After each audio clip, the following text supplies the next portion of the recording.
Ang lalaking nasa harap natin ay nakagapos sa pinakadakilang magic tower sa mundo, ginagamit bilang isang experimental subject. Dahil sa hindi makataong pagtrato, malapit nang bumigay ang kanyang katawan. Araw-araw, tinitiis niya ang hindi mailarawang kahihiyan. Ang pangalan ng lalaki ay Belden. Lumaki siya sa isang ampunan at nangarap na maging isang mahusay na salamangkero. Gayunpaman, dahil sa kanyang karaniwang talento, halos wala siyang pagkakataong maging isang salamangkero. Pero hindi siya sumuko at nakakuha ng trabaho sa Magic Tower bilang tagagawa ng kung ano-ano, habang masugid na nagbabasa ng mga aklat ng mahika. Kahit hindi siya naging salamangkero, ang kanyang malawak na kaalaman ay nagbigay sa kanya ng posisyon bilang isang mananaliksik sa Magic Tower. Nang isumite niya ang kanyang bagong sulat na thesis kay Ginoong Lukode, pinuri siya bilang isang henyo. Dahil sa tiwala, ipinakita niya ang thesis na ito kay Lukode at kay Lukode lamang. Hindi niya kailanman inakala na nanakawin ni Lukode ang kanyang thesis at ilalathala ito sa ilalim ng sarili niyang pangalan. Nang malaman ito, hinanap ni Belden ang Tower Master upang ipaliwanag ang sitwasyon. Buong puso siyang naniwala na si Barak, ang iginagalang na master ng Magic Tower, ay hindi kailanman babaliwalain ang ganitong bagay. Ngunit dahan-dahan lang siyang nilapitan ni Barakay, at may masamang ngiti na sinabing, pumunta ka sa research lab ko bukas. Inakala ni Belden na magbibigay ng hustisya ang Tower Master. Ngunit sa halip, ikinulong siya sa kanyang laboratorio.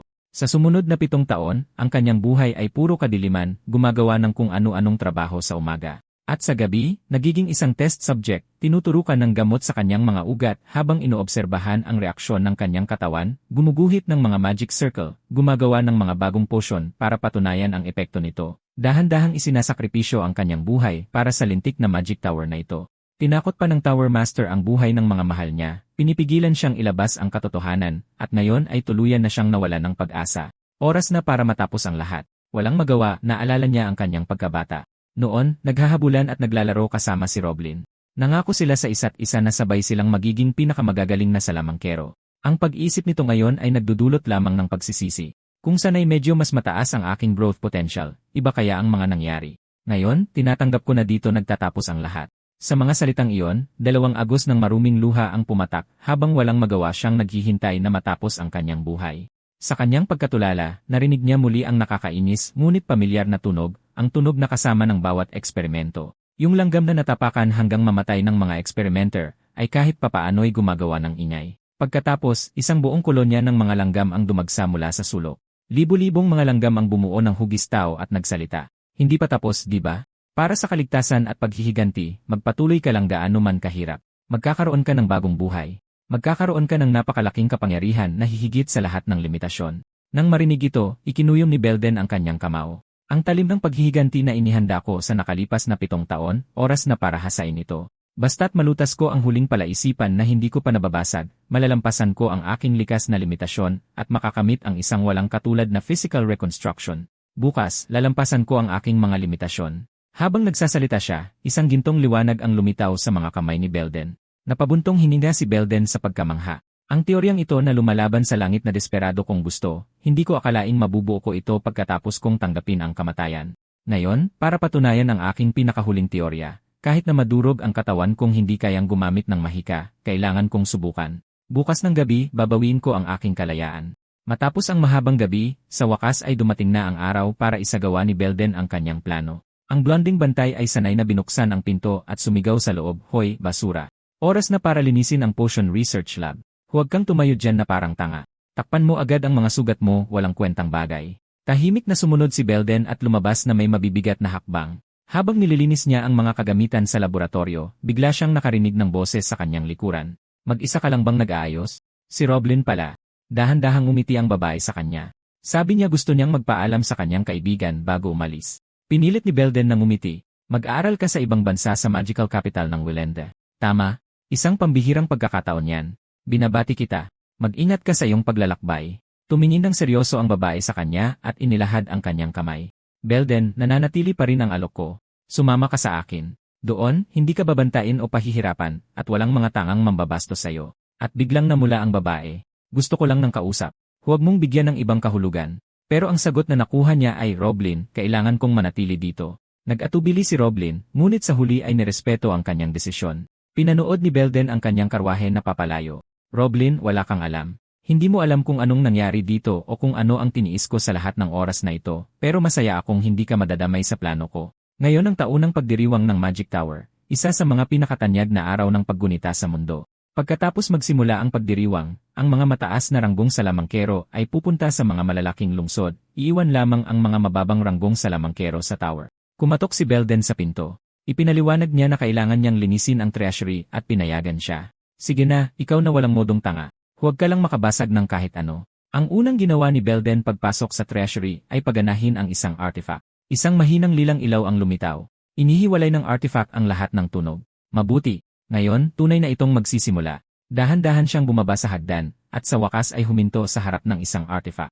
Ang second circuit ay isang gawang taong artifact na pinaglaanan ng malaking puhunan ng Tower Master para gawin, nagbibigay sa mga salamangkero ng triple attack capabilities. Kailangan itong makuha ni Belden para makumpleto ang kanyang plano, pero kailangan niya munang sirain ang protective magic na nakapalibot dito. Ngunit sa nakalipas na 7 taon, patuloy niyang pinag-aralan kung paano sirain ang magic circle na ito. Nang itaas niya ang kanyang kamay, ang pinahahalagahang likha ng Tower Master ay nadurog sa kanyang harapan. Sa pinto ng power source ng tower, 2 salamangkero pa rin ang nagrereklamo dahil hindi sila nakadalo sa pagdiriwang. Tapos napansin ng lalaking may balbas ang isang galaw.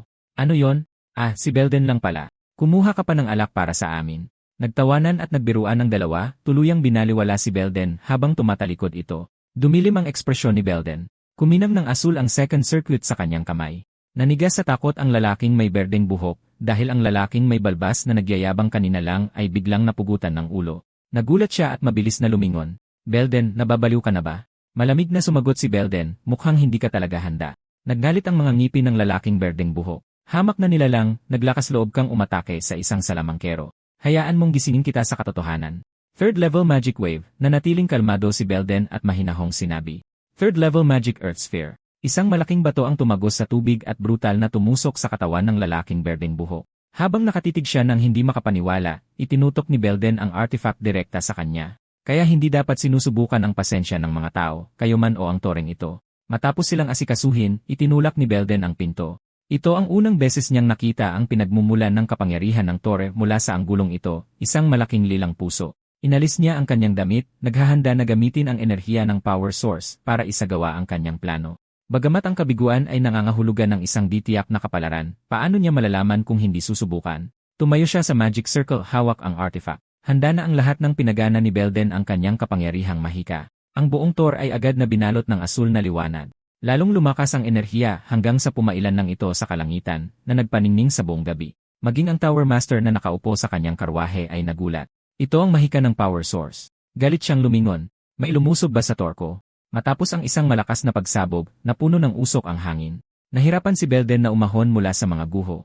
Hindi ko inaasahan na ganito kalakas ang mapanirang kapangyarihan nito na nagpatag sa buong lugar na ito, pero buhay pa rin ako. Nangangahulugan ba itong matagumpay kong hinamon ang kalangitan? Bago pa siya makahinga, nakakita siya ng isang sinag ng liwanag na papalapit mula sa malayo. May isang kumukontrol sa isang magic circle na papunta rito. Alam niya agad na ito ay ang Tower Master. Ilang metro na lang ang layo ng Tower Master sa kanya. Isang malakas na atake ang nagdulot ng pagsabog. Ngunit nang mawala ang usok, walang tao roon, nalubos na ikinagulat ng Tower Master. Tumingin siyang maigi at nakakita ng isang special teleportation magic circle. Sino ang nangahas na galawin ang torko at tumakas? Nagalit ng husto si Barak. Kahit sino ka pa, kahit na ikaw pa ang emperador ng imperyo, hahanapin kita at papatayin sa sarili kong mga kamay. Sa kabilang dako ng kontinente, maliwanag ang sikat ng araw. Nahilo at nanghina si Belden, walang natirang lakas sa kanyang katawan. Nang marinig ang tunog ng tubig, nagmadali siyang lumapit at uminom ng may pananabik. Teka, nasaan ito? Hindi ba tumatakas ako? At nagbago ang mukha ko. Anong nangyayari? Hinawakan niya ang kanyang mukha na hindi makapaniwala. Ang kanyang dating kayumangging buhok ay naging kulay abo, at ang kanyang madilim na mga mata ay napalitan ng malinaw na asul. Halos naging ibang tao na ako. May nangyari bang mali sa physical reconstruction? Naalala niya na matapos hawakan ang power source, tunay ngang hinamon niya ang kalangitan at tumakas gamit ang special teleportation magic bago pa siya matuklasan ng Tower Master. At ngayon, ang lugar na ito, ang malinaw na umaagos na tubig, ang bughaw na kalangitan. Ito ang unang beses kong makita ang gubat na ito. Walang ganitong mga halaman malapit sa Bohemian Magic Tower. Nangangahulugan ba itong matagumpay akong nakapaglakbay ng kalahating distansya ng kontinente? Sa bagong katawan at nakatakas, sa pag-iisip ng lahat ng ito, hindi niya maiwasang matawa ng malakas. Siguradong galit na galit ang Tower Master. Ang tor niya ay naging guho nang hindi alam kung sino ang gumawa nito. Sa kasamaang palad, hindi babagsak ang tor dahil dito. Kahit na wala na ang power source, si Barakay, ang napakagaling na Tower Master, ay may solusyon. Bahagyang ngumiti si Belden. Pero sapat na ito. Habang muling itinatayo ang Thor, maaari akong mag-ipon ng lakas para sa paghihiganti. Wawasakin ko ang lahat ng mayroon siya sa mismong harapan niya at ipapaalala ko sa mundo ang pangalang Belden. Paghihiganti at pagiging isang salamangkero. Ito lang ang aking mga layunin. Sakto noon, napansin niya ang isang duwende na naglalakad-lakad habang gumagawa ng pinsala. Isang ipo-ipo na parang talim ang humagupit. Sa isang iglap, napugutan ng ulo ang nilalang. Pagkatapos, napagtanto ni Belden na ang paggamit ng mahika ay walang anumang masamang epekto sa kanya. Napakaganda ng bagong katawan na ito.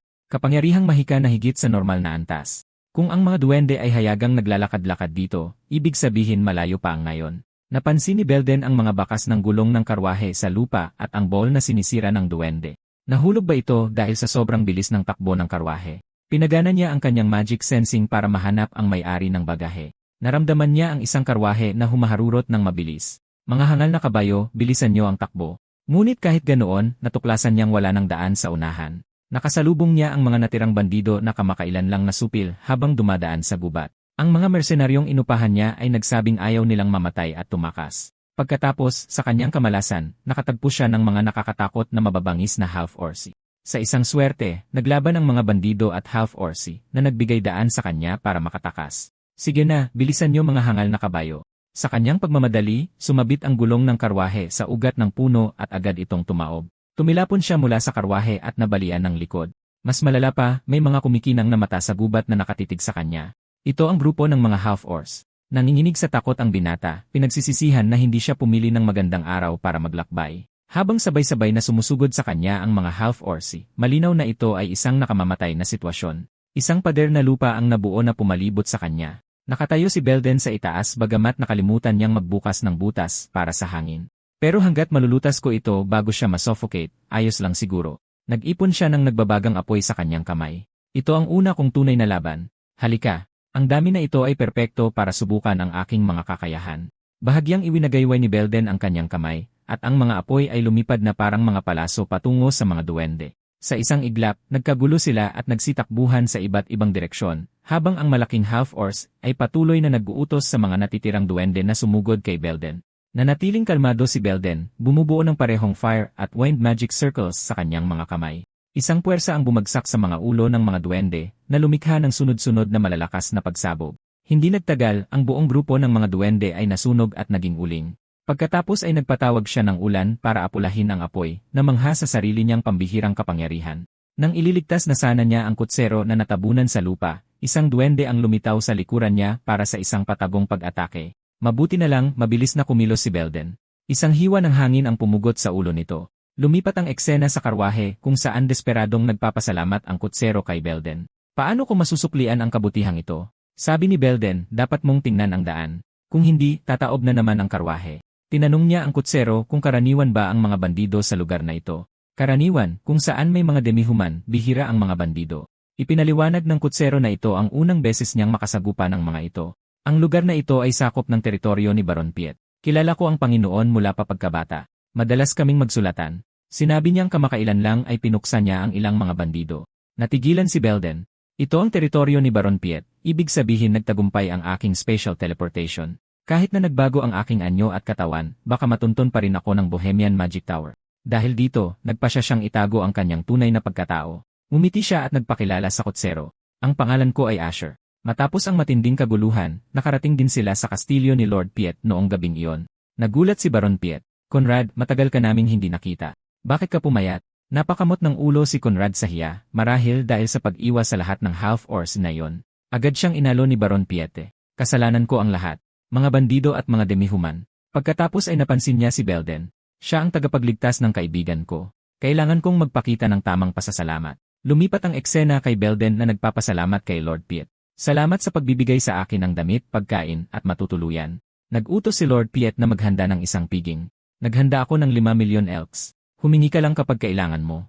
Gusto ko rin sanang humingi ng pabor sa'yo. Naisip ni Belden na kailangan niya rin naman ng pera at magandang pagkakataon ito. Maaari mo bang ipaliwanag ng detalyado?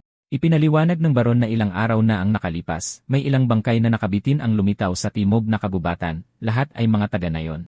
Naging guho na rin ang Nayon. Hinala nila na gawa ito ng isang grupo ng mga bandido. Gayunpaman, hinalughob nila ang buong teritoryo nang walang nakitang anumang bakas ng mga bandido na para bang gumamit sila ng mahika. Kahit na pawang haka-haka pa lang ito, umaasa pa rin akong sasama ka sa amin sa pagsugpo sa mga bandido sa loob ng 4 na araw. Makalipas ang 4 na araw, nagtipon ang hukbo at handa nang umalis. Kasama sa mga kalahok ang mga kabalyero ni Baron Piet, ang commander na si Enoch, at 2 binata, sina Haris at Felix. Kahit pumayag si Belden, nagreklamo pa rin siya sa kanyang isipan. Hindi ko inaasahan na sasabak ako sa isang misyon ng pagsugpo ng ganito kaga. Napansin niya ang isang grupo ng mga adventurer na bahagi rin ng puwersa. Ipinaliwanag ni Enoch na nagtipon sila dahil sa kamakailang insidente ng half-orc, marahil dahil napakataas ng pabuya, kaya pati mga gold-ranked adventurer ay dumating. Ang mga gold-ranked adventurer ay may lakas sa pakikipaglaban na katumbas ng mga regular na kabalyero. Mga eksperto sila sa paggamit ng aura, pisikal na labanan, at mga sandata. Nagtaka si Belden. Mayroon na tayong 3 kabalyero sa misyong ito. Bakit ako pa ang tinawag? Ipinaliwanag ni Enoch na kung may mage sa mga bandido na gumagamit ng mahika mula sa malayo, mahihirapan gumalaw ang mga kabalyero. Siyempre, mas maganda kung walang mage. Ngunit biglang huminto si Belden. Ikinalulungkot kong bibigin ko kayo. Mayroong magic circle sa unahan. Pagkatapos magsalita, sumigaw si Belden, dispel. Isang kulay dugong magic circle ang lumitaw sa kalangitan. Bago pa man makakilos sa gulat ang lahat, ipinaliwanag ni Belden na winakasan niya lang ang isang camouflage spell. Sinabihan niya ang lahat na umatras habang naghahanda siyang wasakin ang magic circle. Bahagyan niyang itinaas ang kanyang palad at agad na nabasag ang magic circle. Ikinagulat ni Enoch ang eksenang ito. Napakadali niyang winasak ang magic circle. Sino ba talaga siya? Ang mga adventurer ay mga grupong kaanib sa mga guild na tumatanggap ng mga komisyon para talunin ang mga halimaw. Kahit nakaraniwan silang kasama ang kamatayan, hinahangad pa rin ng mga tao na maging katulad nila. Ngunit kapag ipinagkanulo ng isang adventurer ang kanilang karangalan at itinuon ang kanilang talim sa mga tao, sila ay nagiging mga bandido. Galit na galit ang lalaking may peklat sa kanilang harapan. Hindi inayos ng subjugation team ni Piet ang mga bagay-bagay, at ngayon may mga half-orcs, at ngayon wala na silang pagkain. 2, anong tinitingin-tingin nyo lang dyan? Tingnan nyo kung may iba pang mabibiktima sa paligid. Nakita rin sila ni Enoch at ng kanyang mga tauhan, naghihintay na lang ng kanyang utos para sumalakay. Nang utusan na sana ni Enoch na sumugod, pinigilan siya ni Belden. Sinabi niya na hindi pa nila nasusukat ang lakas ng kalaban, ang padalos-dalos na pagsugod ay maaaring maging sanhi ng kapahamakan. Sa sandaling iyon, 2 bandido ang nag-uusap tungkol sa estratehiya, dahil marami sa kanilang mga tauhan ang napatay ng mga half-orc. Iminungkahi ni Scarface na salakayin nila ang ibang mga nayon. Malinaw na isang mage ang lalaking asul ang buhok. Sinabi niya na ang mga nakabiting bangkay at mga puno ay nagpagalit na sa baron. Kahit na naglagay ako ng concealment magic, dapat tayong maghanda ng umalis ngayon. Magsasalita pa sana sila ng isang bolang apoy ang bumagsak malapit sa kanila, na sinundan ng isang malakas na pagsabog. Agad na napagtanto ng 2 bandido na hindi ito ordinaryong apoy kundi mahika. Pagkatapos ay sabay-sabay na sumugod sa kanila ang 3 kabalyero na may mga atake ng hiwa. Nang marahas na magsalpukan ang liwanag ng espada at ang kalasag, tumilapon ang lalaking asul ang buhok habang umuubo ng dugo. Kalmadong sinabi ni Belden, ngayong alam na natin ang lakas nila, ako na ang bahala sa mage. Hinugot ng lalaking itim ang buhok ang kanyang kambal na talim at umangil. Determinado ang baron na patayin kami at kumuha pa ng isang mage. Akala niyo ba masusunod ang gusto niya? Iwinasiwas niya ang kanyang mga talim at nakipaglaban kay Enoch. Ipapadala ko ang mga ulo niyo sa baron at ipapakita sa kanya ang sabot ko. Ngumisi si Enoch nang may pamamaliit. Nakakatakot naman. Samantala, matagal nang hinahabol ni Belden ang sugatang lalaking asul ang buhok, pagkatapos ay huminto ito. Nakita niyang hinahabol siya ni Belden sa isang pader na lupa sa halip na lumilipad. Kaya napagpasyahan niyang second tier lang si Belden. Pagkatapos ay nagpakawala siya ng maraming ice arrow kay Belden. Nanatiling kalmado si Belden. Itinaas niya ang kanyang palad. Maramihang palaso ng apoy. Sa marahas na pagbabanggaan ng 2 atake, ang sahig ng gubat ay nagkaroon ng malaking butas. Mayabang na pinunasan ni Blue Hair ang dugo sa kanyang bibig. Malakas ka para sa isang second tier, pero mali ang kinalaban mo. Walang mga kabalyerong sumunod. Madali lang kitang tatapusin at tatakas, malamig na sabi ni Belden. Wala akong planong pakawalan ka. Mas nakakatakot ang tawa ni Blue Hair. Ang isang magaling na baguhan na tulad mo ay marahil hindi inakala na mapapahiya ka rito. Kasabay nito, ginamit niya ang third tier magic, yellow mula sa itaas. Habang malapit nang bumagsak ang malaking yellow sa ulo ni Belden, ang ikinagulat ni Blue Hair ay ang kanyang buong lakas na atake ay naharangan ni Belden gamit ang isang kamay. Globo ng lupa. Ginamit ni Belden ang kanyang skill. Sa isang magaang pagpisil ng kanyang palad, nadurog ang malaking yelo. Globo ng lupa, third tier magic, napasinghap si Blue Hair. Impossible. Hindi lang siya gumamit ng third tier magic, mayroon siyang 4 na attribute. Imposible yan. Pero wala ng oras para magulat. Isang haligi ng lupa ang tumagos sa kanyang dibdib. Medyo sinwerte si Belden. Buti na lang sumunod ako. Natuto akong lumaban sa ibang mga salamangkero. Samantala, mabangis ang mga mata ng pulang half-orc, at sa leeg nito ay nakasabit ang kwintas ng isang gold-ranked adventurer. 2 araw bago ang ekspedisyon, gumamit si Belden ng mga materyales mula sa Tor para gumawa ng isang regent. Dahil sa regent na yon, matagumpay siyang umangat sa 3rd tier. Nang makitang patay na si Blue Hair, naisip ni Belden na mas mabuting magtago ng isang bagay bilang patunay. Napansin niya ang Ice Element Magic Staff. Ito ay isang magic stone staff na nagpapabilis ng casting at nagpapalakas ng ice spell. Nahabol din ni Knight Felix. Lord Asher, ligtas ka. Nang makita ang kanyang pag-aalala, ipinaliwanag ni Belden na mas malakas ang kalaban kaysa sa inaasahan, kaya medyo natagalan.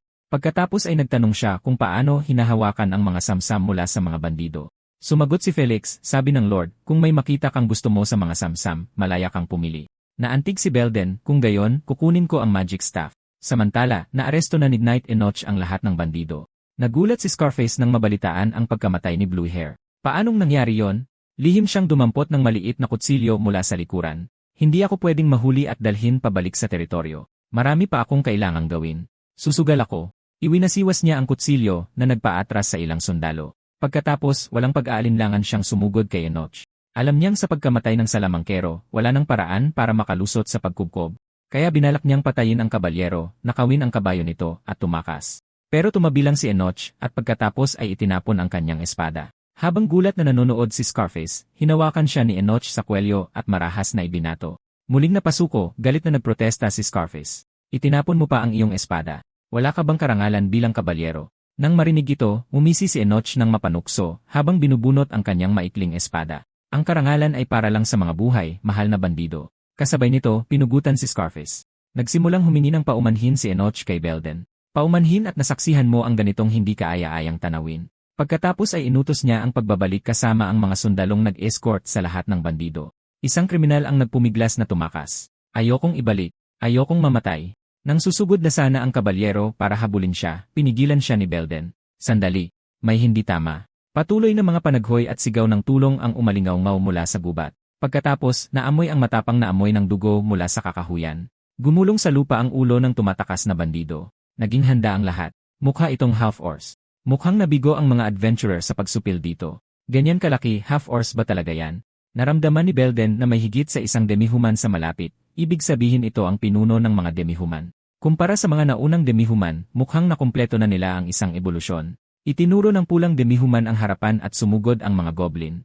Inutos ni Enoch na unahin ang mga goblin bago asikasuhin ang half-orc. Napakabilis kumilos ng half-orc, pinatalsik si Enoch sa isang hampas. Nang aapakan na sana nito ang kabalyero para durugin, nagpatawag si Belden ng bunton ng lupa na nagpatalsik dito. Habang pasuray-suray ito, lumundag si Enoch at sinaksak ito sa dibdib. Sa saksak na ito, bumagsak ang half-orc sa lupa, at pagod na rin ang kabalyero. Hindi inaasahan, inabot nito at dinakma ang isang goblin, at sa gulat ng lahat, nilamon ito, at agad na naibalik ang halos lahat ng lakas nito sa pakikipaglaban. Hindi mapakali ang lahat. Gumagaling ito sa pamamagitan ng paglamon. Mga kasama nito, mukhang hindi tayo makakabalik sa teritoryo ng may kapayapaan ng isip. Pasabog na sumugod ang halimaw at inihagis ang talim sa kamay nito. Halos hindi nasangga ng kabalyero ang atake. Habang iniisip kung anong nangyayari, nabasag ang kanyang espada dahil sa lakas. Diretsong naputol ng tama ang kanyang braso. Walang oras para tingnan ang kanyang kasama, dinakma ng half-orc ang isa pang kabalyero. Nang makitang wala itong hawak, tinipon ng kabalyero ang kanyang lakas para hatiin ito sa dalawa. Gayunpaman, ang kanyang buong lakas na saksak ay halos hindi tumagos sa halimaw at ngayon ay bumaon ang espada, at malapit na siyang durugin ng half-orc sa isang palad. Nagpatawag si Belden ng mga bloke ng lupa para iligtas siya. Umatras si Felix pero nakabaon pa rin ang kanyang espada sa katawan ng halimaw. Masyadong malakas. Orcs ba talaga ito? Maaari kayang isa itong maalamat na species. Pero pinutol siya ni Belden. Kaya nitong magpagaling at lumakas sa pamamagitan ng paglamon. Kaya nitong utusan ang mga nasasakupan na manira ng walang pakundangan at may kapangyarihang daigin ang mga kabalyero. Tiyak na hindi ito isang ordinaryong orsi. Pero kung iyon lang, masyado pa rin itong mahina para ituring na isang maalamat na uri. Ang ordinaryong mahika ay may mga limitasyon. Kapag lumampas ka sa mga limitasyong ito, kahit gaano karaming kapangyarihan ng mahika ay hindi gagana. Ito ang batas ng mahika. Pero may isang spell na walang ganitong limitasyon, at iyon ay ang pagmamanipula ng kalupaan. Inactivate ni Belden ang kanyang mahika, at nagsimulang yumanig ng malakas ang paligid. Nagsimulang magpanik ang mga sundalong malapit. Patay na tayo. Mga orcs at lindol. Patay na tayo. Mabilis na inutusan ni Enoch ang mga sundalo na manatili sa kanilang pwesto. Ito ang mahika ni Lord Asher. Sa gulat ng lahat, pinatag ni Belden ang kagubatan at ginawang hukay, inilantad ang lahat ng mga halimaw. Sumunod ang malalakas na pagyanig habang nahuhulog ang mga halimaw sa malaking hukay. Bumuo si Belden ng isang higanting fire magic circle sa kanyang mga kamay na parang isang Diyos, pagkatapos ay nasunog at naging uling ang mga kawan ng halimaw. Nang makita ito, pumalakpak si Felix. Talagang hindi kapanipaniwala ito. Ang third tier na terrain magic ay walang limitasyon sa operasyon, ngunit nangangailangan ng napakalaking kapangyarihan ng mahika. Kung sana lang may mas malakas akong mahika. Sana makagamit ako ng mahikang mas malakas sa third tier. Noong akala ng lahat ay tapos na, nakaligtas pala sa impyerno ang Orsi na yon. Hindi nagpanik si Belden. Nagpatawag siya ng wave magic. Agad na nalubog ang mga halimaw sa baha. Sinamantala ni Belden ang pagkakataon at tumalon pababa. Habang nasa ere, gamit ang pampalakas ng magic staff, nagpakawala siya ng ice magic. Agad na tumagos sa Orsi ang malalakas na haligi ng yelo. Hindi rin makagalaw ang mga goblin sa malapit. Gayunpaman, may kakayahang hindi mamatay ang Orsi na ito. Iwinasiwas nito ang kanyang palad kay Belden. Halos hindi nakailag si Belden at pagkatapos ay naghanap ng paraan para gumanti. Kahit na may kakayahang hindi mamatay ang halimaw na ito at walang pakiramdam ng sakit, dapat ay sapat na ang pagyelo dito. Muling nagcast si Belden at tuluyang nagyelo ang Orsi. Samantala, sa Magic City ng Willende, dalawang mage ang nag-uusap tungkol sa mga kamakailang balita. Sumabog pala ang Magic Tower at nawasak ang pangunahing pinagmumulan ng enerhiya. Ilang mga mage ang ipinadala para mag-imbestiga. Ngayon, ang umiiral na teorya ay isa itong sinadyang sakuna. Nagpatuloy ang matanda, narinig ko na nagsasagawa ng mga lihim na eksperimento ang Magic Tower at inatake dahil dito. Sa ibang lugar, narinig din ni Roblin ang balitang ito. Anong nangyari sa Magic Tower? Bumalik ang eksena sa teritoryo ni Piet kung saan lahat ay nagtataas ng kanilang mga baso sa pagdiriwang, ipinagdiriwang ang matagumpay na pagbabalik ng mananakop na walang nasawi. Patuloy na nagtoast si Baron Piet kay Belden. Maging ang mga ordinaryong sundalo ay nakisalo sa masayang piging na ito. Dahil na ipagtanggol nila ang kanilang bayan, hindi sila itinuring na mababang uri dito. Tinanong ni Lord Piet kung malalakas ba ang mga bandido na kanilang nakaharap. Ipinaliwanag ni Belden na sila nga ay napakalakas, higit pa sa inaasahan. Ang dalawang iyon ay mga gold-ranked adventurer na naging bandido matapos gumawa ng mga krimen. Sa bounty board, mayroon silang 1,000,000 elk na pabuya. Isa sa mga dahilan kung bakit labis na natuwa si Baron Piet. Nakita ni Belden na binigyan siya ng baron ng isang mahiyain na ngiti. Hindi mo lang pinuksa ang mga bandido, kundi hinarap mo rin ang mga half-orcs. Pinuri ka ng Adventurers Guild. Ikaw ang karangalan ng teritoryong ito. Sa huli, salamat sa iyong mga kontribusyon. Tagay. Malaya ang daloy ng alak, isang eksena ng purong kagalakan. Ang mainit at taos-pusong kapaligirang ito ay bumighani kay Belden. Lahat ay uminom ng magkakasama ng walang pagkakaiba sa antas ng lipunan. Ito ang unang beses nang umiti siya ng tunay mula nang makatakas sa Tor. Gayunpaman, walang sinuman ang nakapansin na ang pagguho ng Bohemian Magic Tower ay magdudulot ng kaguluhan. Nagmamadaling bumalik si Roblin sa Tor nang may pagkabalisa at natagpuan itong buo, masayang iniisip na chismis lang iyon. Sinabi sa kanya ng isang lalaki sa tabi niya na maaaring mabilis na muling itayo ang Tor. Masayang nagpalingalinga si Roblin para hanapin si Belden, ngunit ang sagot na natanggap niya ay impormasyon ng nawawalang tao. Hindi ito maaari. Ang mga imahe ng mukha at boses ni Belden ay lumitaw sa kanyang isipan. Hindi niya napigilang takpan ang kanyang mukha at umiyak. Iyon na ba ang huli nating pagkikita? Malapit na siyang bumagsak. Siya ang pinakamalapit na tao sa akin dito. Pagkatapos ay may isang kamay na humaplos sa kanyang buhok. Walang mababago ang galit. Lumingon siya. Ito ay ang Tower Master na si Barakay. Nabulunan siya at nagtanong, ano ba talaga ang nangyari sa Tor? Nagkunwaring matuwid at nag-aalo si Barakay. Tulad ng nakikita mo, naging durog na bato. Lahat ng nandoon ay tuluyang naglaho. Hindi lang iyon, kundi nawala rin ang lahat ng datos ng pananaliksik sa loob ng maraming taon. Pati na rin ang mga libro ng spell at mga artifact. Hindi masukat ang pagkawala, ngunit ang pinakamatinding pagkawala ay ang experimental subject number 77. Sa puntong ito, umiti siya ng masama. Kahit hindi ko nahuli ang pangunahing salarin, nakahanap ako ng palatandaan. 3 oras bago ang insidente, may isang taong naglaho ng walang bakas. Sinundan ko ang taong ito at ito ang nahanap ko. Natigilan si Roblin. Hindi ba't ito ang simbolo ng Black Obsidian? Isang organisasyon na hindi lang nag-aaral ng mahika, kundi sinusubukang pamunuan ang mundo. Ano ang ginagawa nila? Ipinaliwanag ni Barakay na kahit hindi nila alam kung paano sila nakapasok, makukumpirma nilang tiyak na sangkot sila. Para mapatahimik ang mga namatay ng walang kasalanan, bumuo ako ng isang extermination squad. May nakalaang pwesto para sa'yo. Roblin, sa ekspresyon mo, sa tingin ko pumayag ka na. Ilang araw ang lumipas, sa Adventurers Guild sa teritoryo ni Piet, balisang humihingi ng paumanhin ang kinatawan ng guild kay Belden. Inuri namin ang banta ng Orsi na ito bilang mataas na panganib, ngunit ang mga resulta ng pagsugpo ay naging mapaminsala pa rin. Maraming salamat. Ito ay isang sertipiko ng pasasalamat para sa pagsugpo. Tiningnan ito ni Belden. Bukod sa gantimpala sa quest, mayroon din pabuya sa bangkay ng Orsi, humigit kumulang 12 milyon elks. Ipinaliwanag ng kinatawan na ito ay pagkatapos ibawas ang mga karaniwang buwis. Dito, kalahati ang kinukuha ng buwis. Pero may paraan para makaiwas sa buwis, maging isang adventurer. Masiglang ipinaliwanag niya na nag-aalok ang kanilang guild ng mas mababang buwis sa mga mas mataas na ranggo na adventurer. Naramdaman ni Belden na maaaring maapektuhan ng pagiging adventurer ang kanyang mga susunod na kilos, kaya pilit siyang umiti. Sapat na para sa akin ang halagang ito. Mag-isang pumunta si Belden sa bodega ng Adventurers Guild. Bilang isang salamangkero, isa rin siyang misteryosong tagahanap. Inalis niya ang takip sa bangkay ng mutan. Medyo nagulat siya, kaya nang kumot na ito na panatilihin frozen ang bangkay, kahit na hindi talaga matiis ang baho. Ang kulay rosas na balat at mga mata ng Orsi ay hindi kapansin-pansin, ngunit ang punit nitong bibig ay talagang agaw-pansin. Pero wala ito kung ikukumpara sa taglay ng Orsi Lord. Kulang din ang talino nito, kaya maaari itong ituring na isang mutation kaysa sa evolution. Gayunpaman, kakaiba ang konklusyon na ito. Ngunit ang nilalang na ito ay nagtataglay din ng napakalakas na lakas at kakayahang magpagaling. Pagkatapos, bigla niyang napansin na may sugat sa katawan ng halimaw. Napakalakas ng kakayahang magpagaling ng halimaw na ito. Kahit apoy ay hindi mag-iwan ng peklat. Posible kaya na matapos maranasan ang sugat na ito, nagkaroon ito ng kakayahang magpagaling. Para sa mga demihuman, ang tanging paraan para magkaroon ng mga kakayahan ay sa pamamagitan ng ebolusyon. Ngunit sa kasong ito, malaki ang posibilidad na may artipisyal na lumikha sa mutant na ito. Dumating na ang oras para magpaalam. Habang hinahatid ng dalawang kabalyero si Belden, masayang kumaway si Felix. Tagapagligtas ka ng buhay ko. Ang maihatid ka ang pinakamaliit na magagawa ko. Dahil dito, medyo nahiya si Belden. Sa huli, sinabi ni Felix kay Belden na maaari niyang banggitin ang kanyang pangalan sa mga branch ng Conrad Trading Company sa ibang lungsod.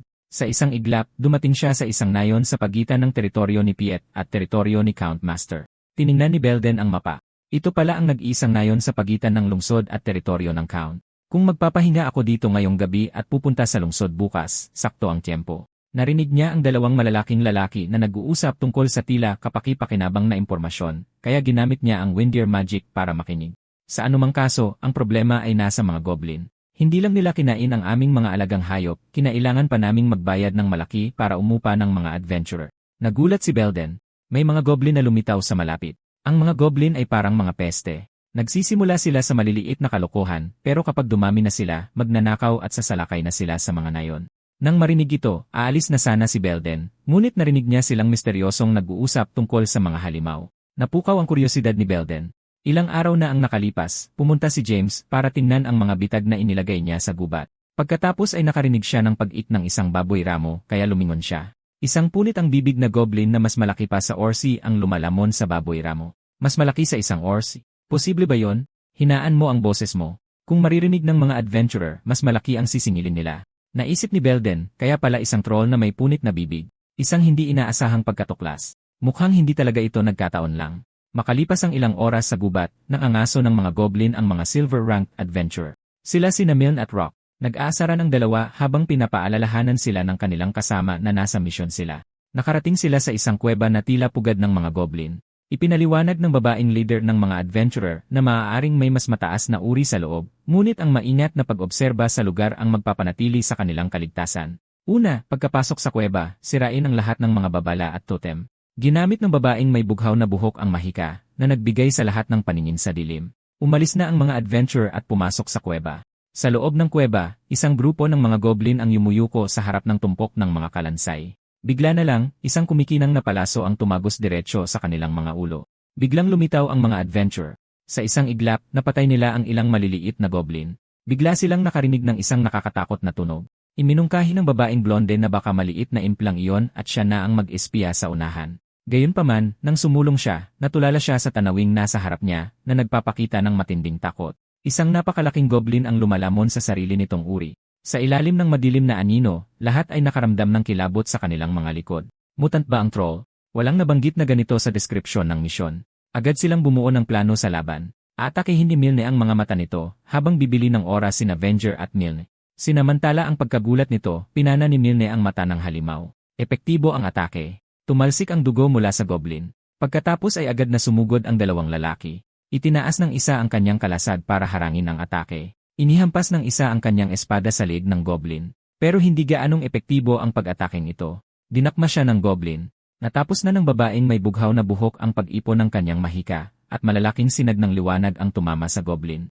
Napakalakas ng kapangyarihan at halata ang epekto. Tinakpan ng troll ang mukha nito at umungol. Dumampot ito ng isang maliit na goblin at inihagis sa salamangkero. Kapitan, mag-ingat ka. Yumuko ka. Sa kritikal na sandaling iyon, isang malakas na kidlat ang humarang sa atake. Natauhan ng babae habang mabilis ang tibok ng kanyang puso. Pagkatapos ay pinana ulit ni Milne ang ulo ng goblin. Hindi na nakayanan ng halimaw at bumagsak ito sa lupa. Sumugod ang grupo para tingnan ang kalagayan ng kanilang kapitan. Ipinaliwanag ng babaeng may bughaw na buhok na kung natamaan siya, namatay na sana siya, ngunit isang atake ang sumalad dito.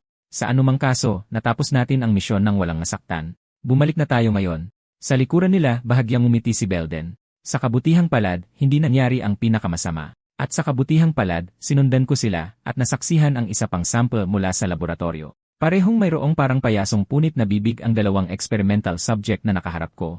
Pero mukhang hindi naman lumakas ang payasong ito o nakakuha ng lakas sa pagkain ng sarili nitong uri. Siguro isa itong bigong specimen. Sa sandaling iyon, iminungkahi ng babaeng may bughaw na buhok na tingnan nilang muli kung sakaling may natitira pang mga halimaw. Habang iniisip ni Belden na wala siyang gaanong nakuha, nakarinig siya ng isang boses. Isang lalaking may masamang anyo ang lumitaw. Agad na nag-ingat ang grupo ng mga adventurer. Sino ka? Magpakilala ka kung hindi ay aatake kami. Ngumiti ang lalaki na may nakatagong masamang hangarin. Ako ang tagabantay ng lugar na ito na siniran nyo. Ang walang kwentang test subject na ito, kahit may brain manipulation, hindi namin napigilan ang mga instinct nito, kaya't nalantad ang lokasyong ito. Sa tingin ko, napansin nyo ba ang anumang kakaibang kilos sa mga goblin na nakita nyo mula sa inyong katahimikan? Hula ko, isa lang itong normal. Magwawala ang propesor kapag nalaman niya, sabi niya ng kaswal. Para manatiling lihim ito, kailangan niyong lahat mamatay. Natigilan ang mga adventure. Sinasabi mo bang kakalabanin mo kaming lahat ng mag-isa? Humalakhak ang lalaki. Siyempre, sinira ninyo ang pasilidad ng eksperimento at hindi nyo kayang itago ang sikreto. Kahit na gusto nyong itago ang sikreto, kailangan nyo pa ring mamatay. Gustong-gusto kong marinig ang mga sigaw ninyo. Pagkatapos ay isang nakakatakot na aura ang lumabas mula sa kanya. Kaya sino ang gustong maunang mamatay? Bigla, may isang boses na nagmula sa kanyang likuran. Ang kailangan lang mamatay ay ikaw. Mabilis na lumingon ang lalaki. Isang malakas na pagsabog ang nagpatalsik sa kanya. Walang ganang sinabi ni Belden, pinag-uusapan kung sino ang gustong maunang mamatay at kung ano-ano pa. Ang talagang dapat mamatay ay ikaw. Di ba?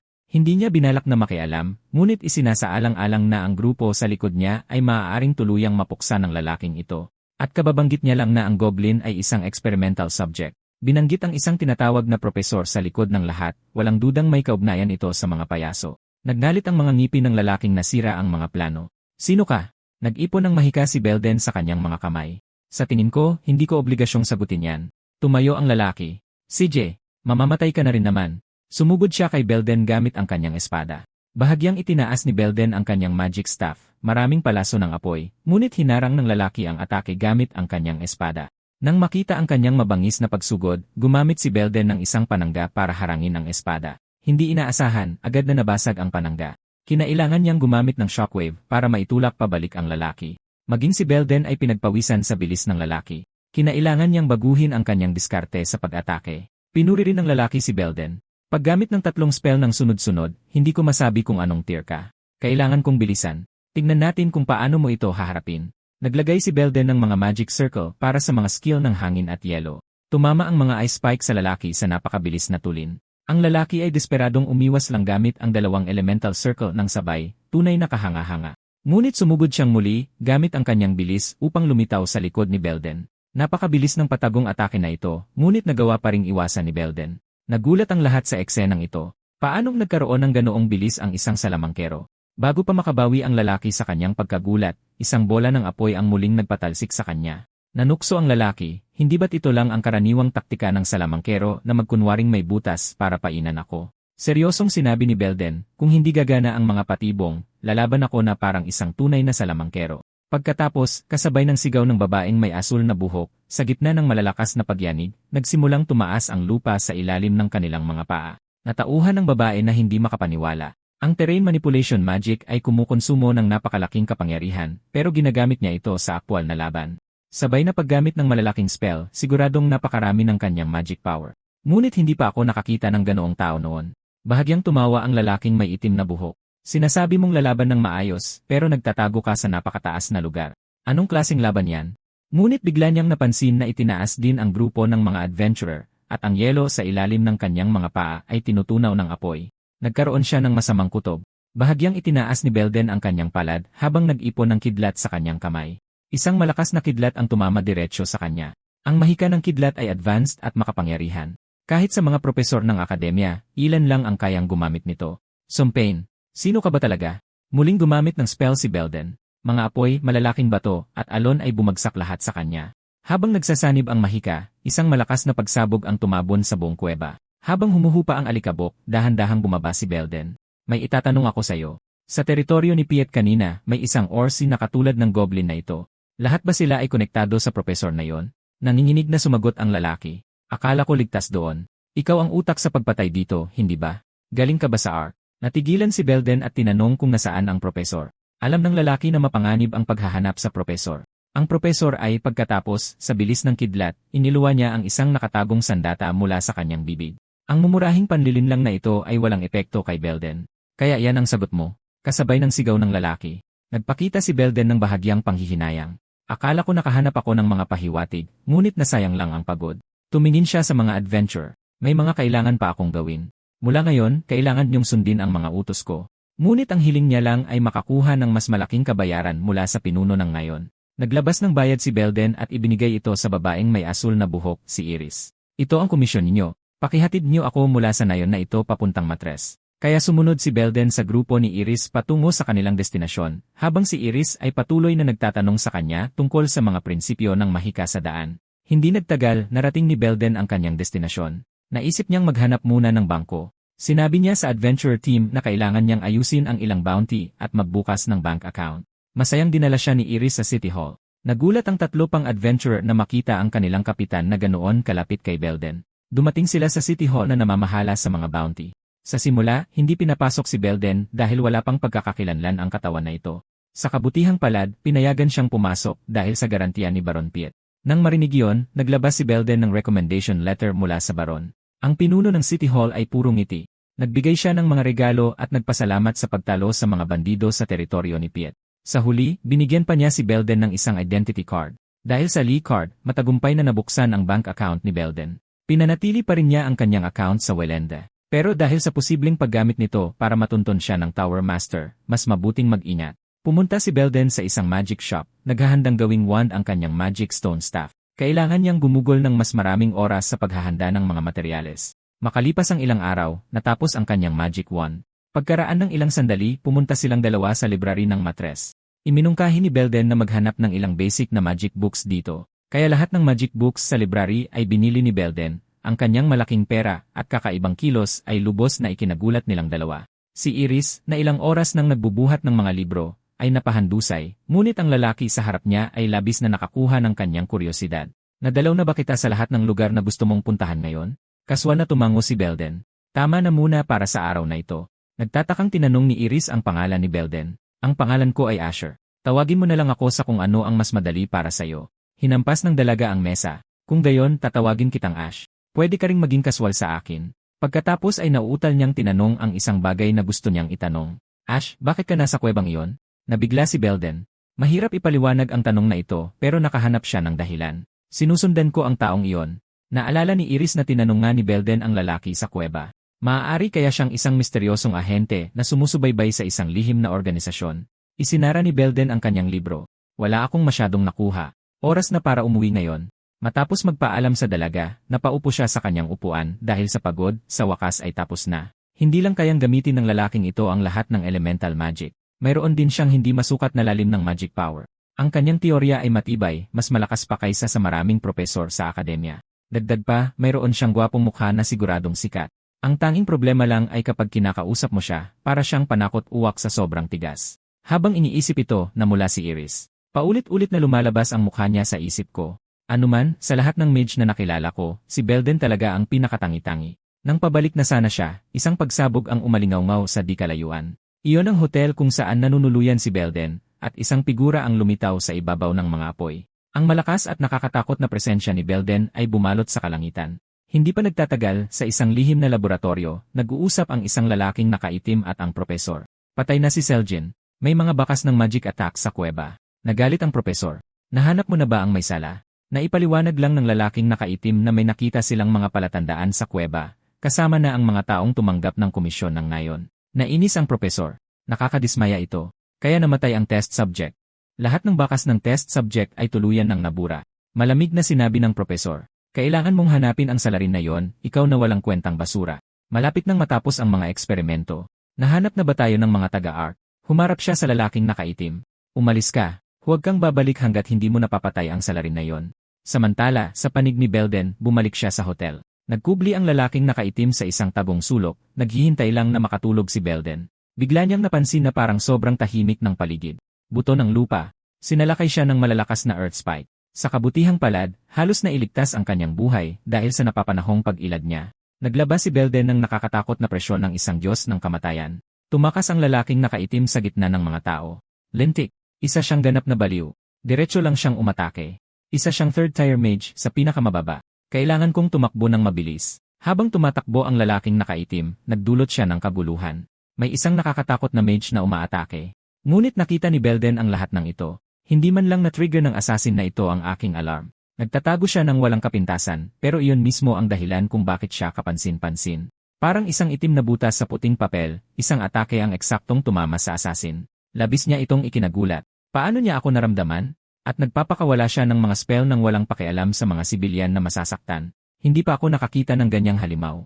Nang makitang humahabol ang mga magic arrow sa likuran, tumalon na lang siya at nagtago sa isang gusali. Bumaba rin si Belden mula sa himpapawid. Puno ng mga palaboy ang gusali. Magalang na tinanong ni Belden ang isang malapit na palaboy kung may nakita siyang pumasok. Sinabi ng kalbong lalaki na kailangan niya ng bayad para magbigay ng impormasyon. Napansin ng mage na ang masikip na espasyo ay malinaw na walang mapagtataguan. Habang iniisip niya ito, hinugot ng lalaking nakaitim ang kanyang espada at sinaksak ang palaboy. Napagtanto ni Belden na tinatambangan siya. Agad siyang nagpakawala ng isang shockwave na nagpatalsik sa kanya. Pagkatapos ng ataking ito, nakaramdam ng matinding pressure ang lalaking nakaitim. Hindi kayang gumamit ng mga normal na mage ng opensiba at depensibang mahika ng sabay, kaya maaari ko siyang painan para gumamit ng kalasad at saka tumakas. Dahil dito, isinaksak niya ang kanyang espada kay Belden. Ngunit hindi lumitaw ang inaasahan niyang magic barrier. Hinawakan ni Belden ang kanyang tungkod at bahagyang sumandal patras. Isang hagupit lang ng tungkod ay nagpatalsik na sa kanya. Lintik, ganito rin kalakas ang kanyang malapitang laban. Sumunod ang Earthsbone.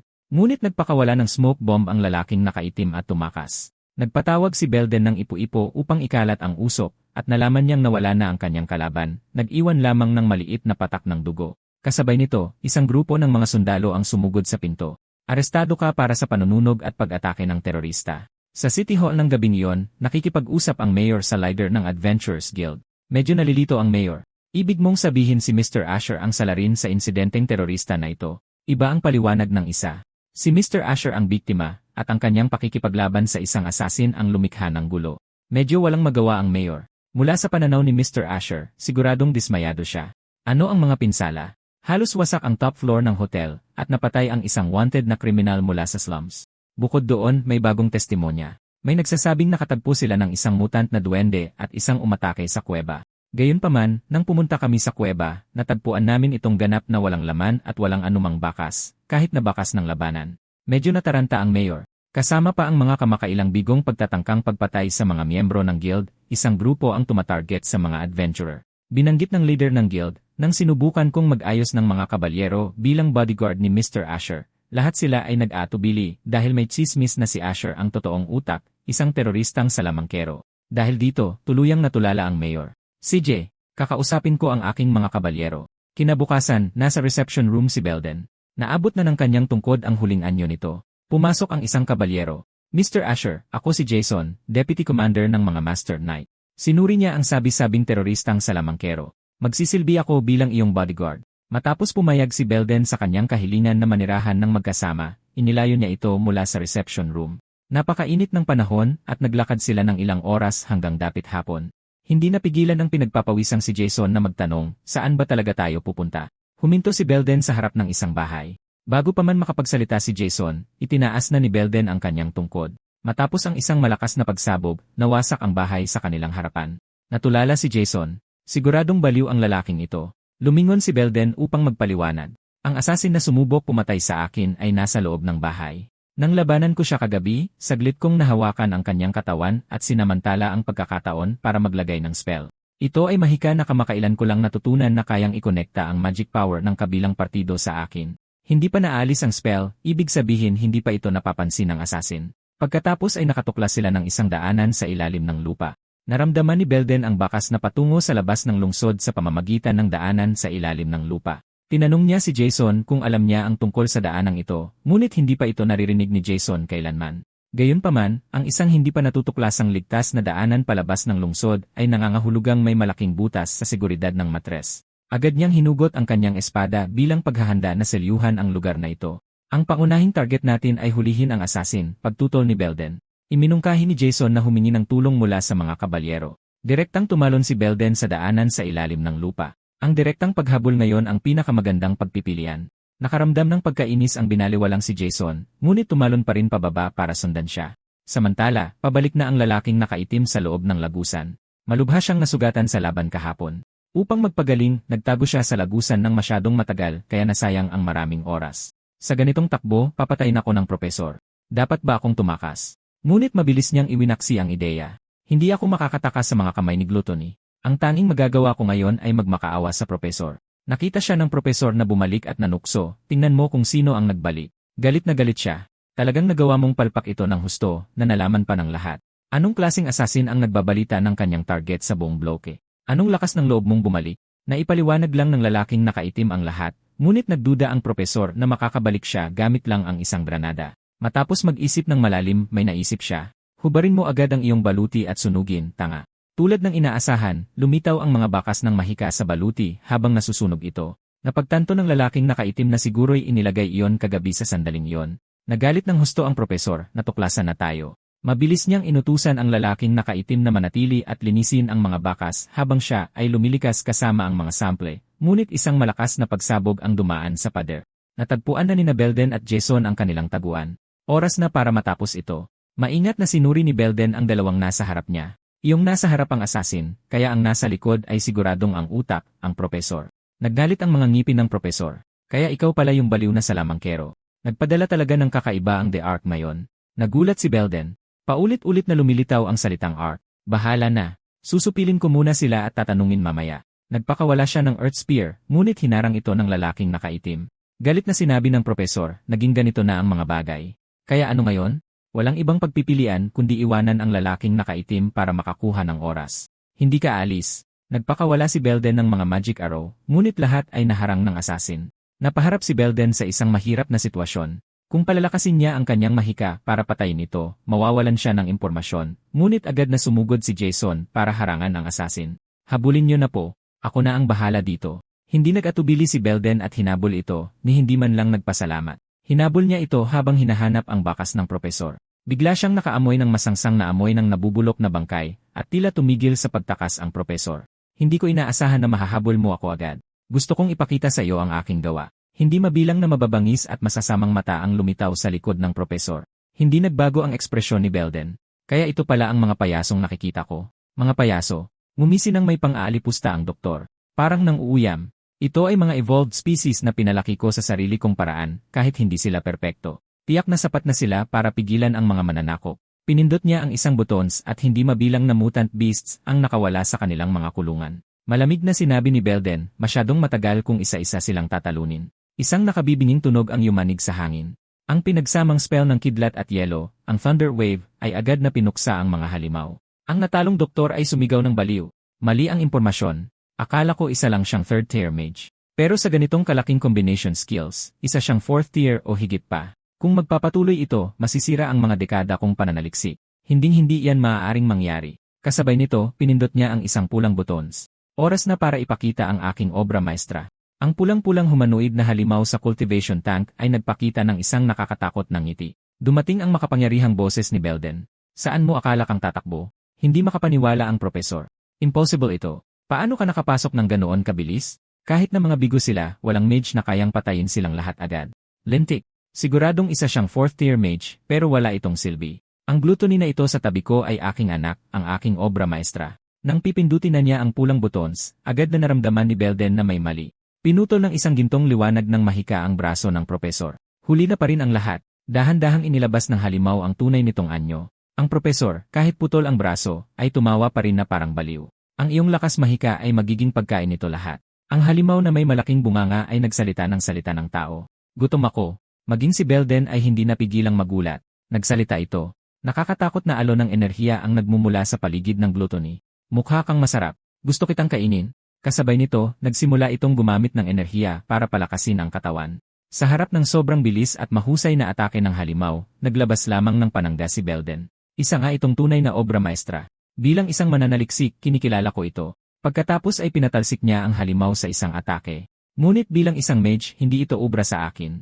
Ginamit si Belden bilang isang subject sa Magic Tower sa loob ng 7 taon. Kapag natapos ang mga eksperimento at bumalik siya sa kanyang silid, madalas niyang kailangang pigilan ang kanyang galit. Marahil iyon ang pangunahing dahilan ng kanyang matinding galit ngayon. Naging mas malinaw ang kanyang isipan, kinokontrol ng malamig na rasyonalidad. Tawagin nating mortal ang halimaw sa harap ko. Ang tibay ng katawan nito ay katumbas ng Orsi mula sa teritoryo ni Piet, at ang kakayahang magpagaling ay malaki rin. Ngunit ang kakayahang umangkop at bilis ng katawan nito ay higit na nakahihigit. Hanggang doon lang iyon. Itinaas ni Belden ang kanyang tungkod sa isang panlilinlang. Habang umiiwas ito, tumagos na sa kanya ang mga Earth Spike. Pagkatapos ay walang tigil na sinaksak ito ng mga Magic Arrow. Ang halimaw sa harap ko ay mayroon lamang instinct, walang teknik. Sa esensya, isa pa rin itong hugis taong hayop. Tapos na ang lahat. Ang halimaw ay matatag na nakabaon sa lugar dahil sa mga Earth Spike. Nang makita ito, gumuho ang mundo ng propesor. Paanong posible ito? Sa loob ng maraming dekada, nag-aral siya araw at gabi sa mga materyales, lumilikha ng isang perpektong halimaw na kayang sumipsip ng enerhiya. Ngayon ay napakadali lang nitong natalo. Hindi. Masyado lang gutom ang batang iyon. Kung bibigyan mo ako ng pagkakataon, ipapakain ko sa kanya ang kamay ko. Pagkatapos ay papatayin ko ang mage na iyon at aalis sa lugar na ito. Walang pakialam si Belden sa iniisip nito at itinanong kung nasaan ang mga experimental lob. Sinabi mong anak mo ito. Tama. Kung hindi ka sasagot, papatayin ko ito. Hirap na tumayo ang propesor at inilabas ang lob. Wala akong problema na ibahagi ito sa'yo.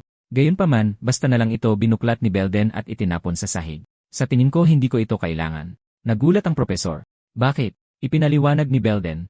Mula sa pananaw ng biological research, ito ay walang dudang top tier, kahit nakatapat ng mga nagawa ng Magic Tower, pero wala itong kinalaman sa akin. Hindi. Umungol ang propesor. Papatayin mo na lang ba ako at ang bagong taong iyon ng ganito? Kung sasabihin mo sa akin kung ano ang RC at gluttony, baka pag-isipan ko. Katatapos lang magsalita ni Belden nang mapansin niya ang pagdating ni Jason. Oras na para matapos ito. Maghanda ka ng maglaho. Itinaas ni Belden ang kanyang staff. Sa gitna ng pagmamakaawa ng propesor, sinunog niya ito hanggang maging abo. Nakita ito ni Jason at lumapit na may pag-aalala. Mr. Asher, ayos ka lang ba? Sinabi ni Belden na huwag mag-alala. Ikaw, naasikaso mo ba ang assassin? Ipinaliwanag ni Jason na binugbog niya ito ng husto. Halatang mas malubha ang mga sugat ng taong iyon. Nang marinig ang malabong sagot, naghinala si Belden na nakatakas talaga ang assassin. Binuksan niya ang mga tala ng propesor na naglalaman ng isang mapa. Base sa itsura ng lupa, ito siguro ang matres. Kung gayon, ano itong binilugan ng pula? Nakapagtataka. Bigla na lang, sumakit ang ulo ni Belden at nawalan siya ng lakas. Ito ay mga senyales ng naubos na mahika. Masyado ko bang ginamit ang aking magic power? Ilang araw matapos mapigilan ang plano ng propesor, tila bumalik na sa kapayapaan ang matras. Nagalit ng husto ang alkalde nang malaman ang plano ng propesor at ang daanan sa ilalim ng lupa. Nagdeklara ng state of alert ang mga kabalyero. Pinalakas ng mga kabalyero ang harang sa daanan sa ilalim ng lupa. Ang ikinababahala ni Belden ay ang Magic Power Expansion Stimulant Potion.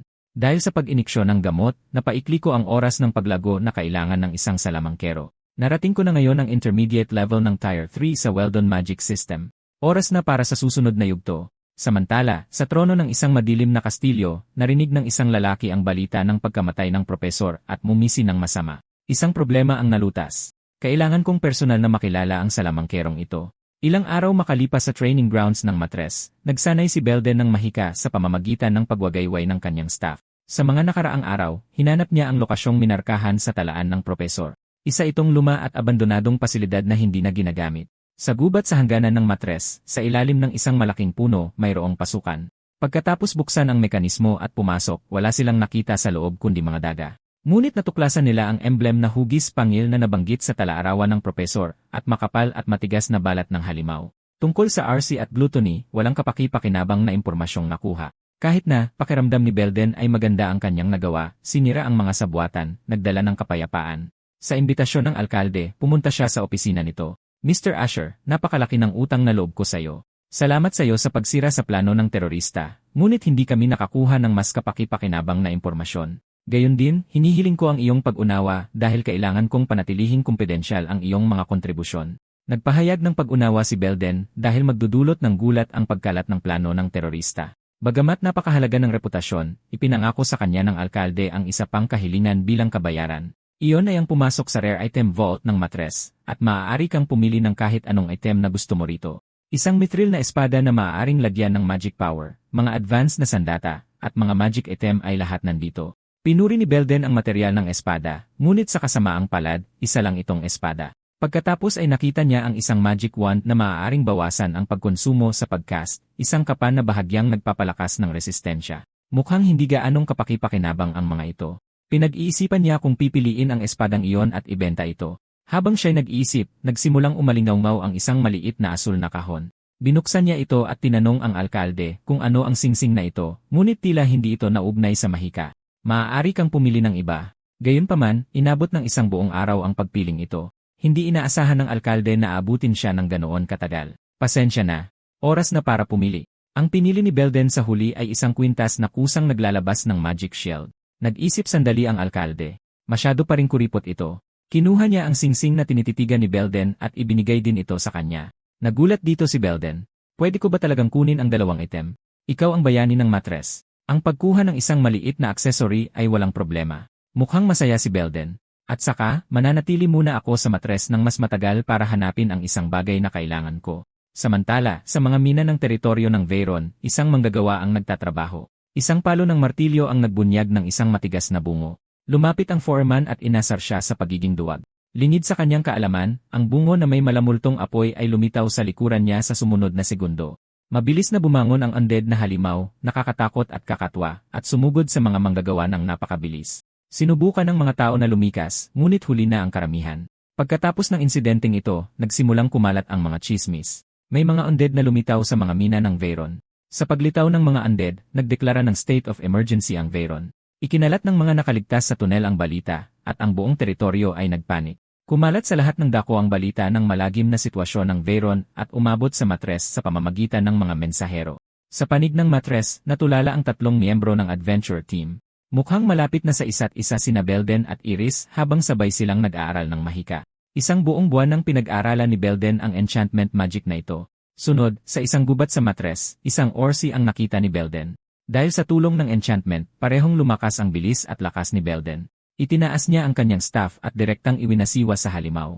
Sa gitna ng malakas na pagsabog, agad na napulbos ang orsi. Nagulat si Iris sa eksenang ito. Isang salamangkero ang pumatay ng orsi sa pamamagitan ng pisikal na laban. Ano pa ba ang hindi kayang gawin ng lalaking ito? Nagpasalamat si Belden sa kanya. Nasira lahat ng libro. Kung wala ka, hindi ko matututunan ang enchantment. Dahil dito, namula ng husto si Iris. Ang taong ito ay napakagaling ngunit mahinahon at mapagkumbaba. Napakaromantiko ngunit tila hindi interesado sa pag-ibig. Pagkatapos ng pangangaso, bumalik sila sa kastilyo. Naabutan ni Belden ang guildmaster ng mga adventurer na naghihintay na sa kanya. Ipinaliwanag niya kay Belden ang tungkol sa insidente ng mga undead sa Veyron. Maraming undead ang lumitaw sa mga minahan sa ilalim ng lupa ng Veyron at sa hangganan ng Veyron at Matres. Napakaraming undead kaya napilitan silang humingi ng tulong sa labas. Tinakot ng mga chismis tungkol sa pagkalat nila ng mga virus at sumpa ang mga adventure. Nabalitaan kong nalutas mo ang plano ng terorista, kaya ako lumapit para humingi ng tulong. Tatanggi na sana si Belden, pero malaki na ang nagastos niya sa bounty money. Oras na para makaipon ng reputasyon. Ang pagpapakita ni Belden sa mga kalsada ay agad na umani ng papuri mula sa mga residente para sa pangangatawan ng teroristang salamangkero. Medyo nagtaka siya dahil ito ang unang beses niyang marinig ang ganoong titulo. Ang isa pang hindi niya inaasahan ay darating din ang adventure team. Hindi ka ba takot sa mga undead, Iris? Sabi ng babae, syempre, takot siya, pero hindi siya naniniwala sa mga hangal na chismis tulad ng pagkalat ng mga virus. At susuporta kami mula sa likuran, hindi sa harapan. Ito ay isang bihirang pagkakataon para magsanay. Bahagyang ngumiti si Belden. Sana ay maging magandang pagkakataon ito. Isang araw na ang nakalipas simula nang magsimula ang ekspedisyon. Patuloy na gumamit si Belden ng flight magic para mapanatili ang distansya mula sa mga karwahe. Hindi maiwasan ng lahat na mag-alala sa pagkonsumo niya ng magic power. Sa sandaling ito, may naramdaman ng kakaiba si Belden, isang hukbo ng undead sa di kalayuan. Mukhang may mga sibilyan na tinutugis. Lilipad ako agad doon. Malayo pa sila sa pinagmulan pero medyo marami sila. Ito ay isang pagkakataon. Inilaan ko ang isang buong buwan para subukan natin ang lakas nito. Ito ay isang grimoire na ninakaw ko mula sa Magic Tower. Tanging mga third tier intermediate o mas malalakas na mage lang ang makakagamit nito. Dito, inukit ko ang isang magic circle na tinatawag na koneksyon. Ito ang unang pagsubok. Sa isipang ito, agad niyang ginamit ang terrain manipulation magic.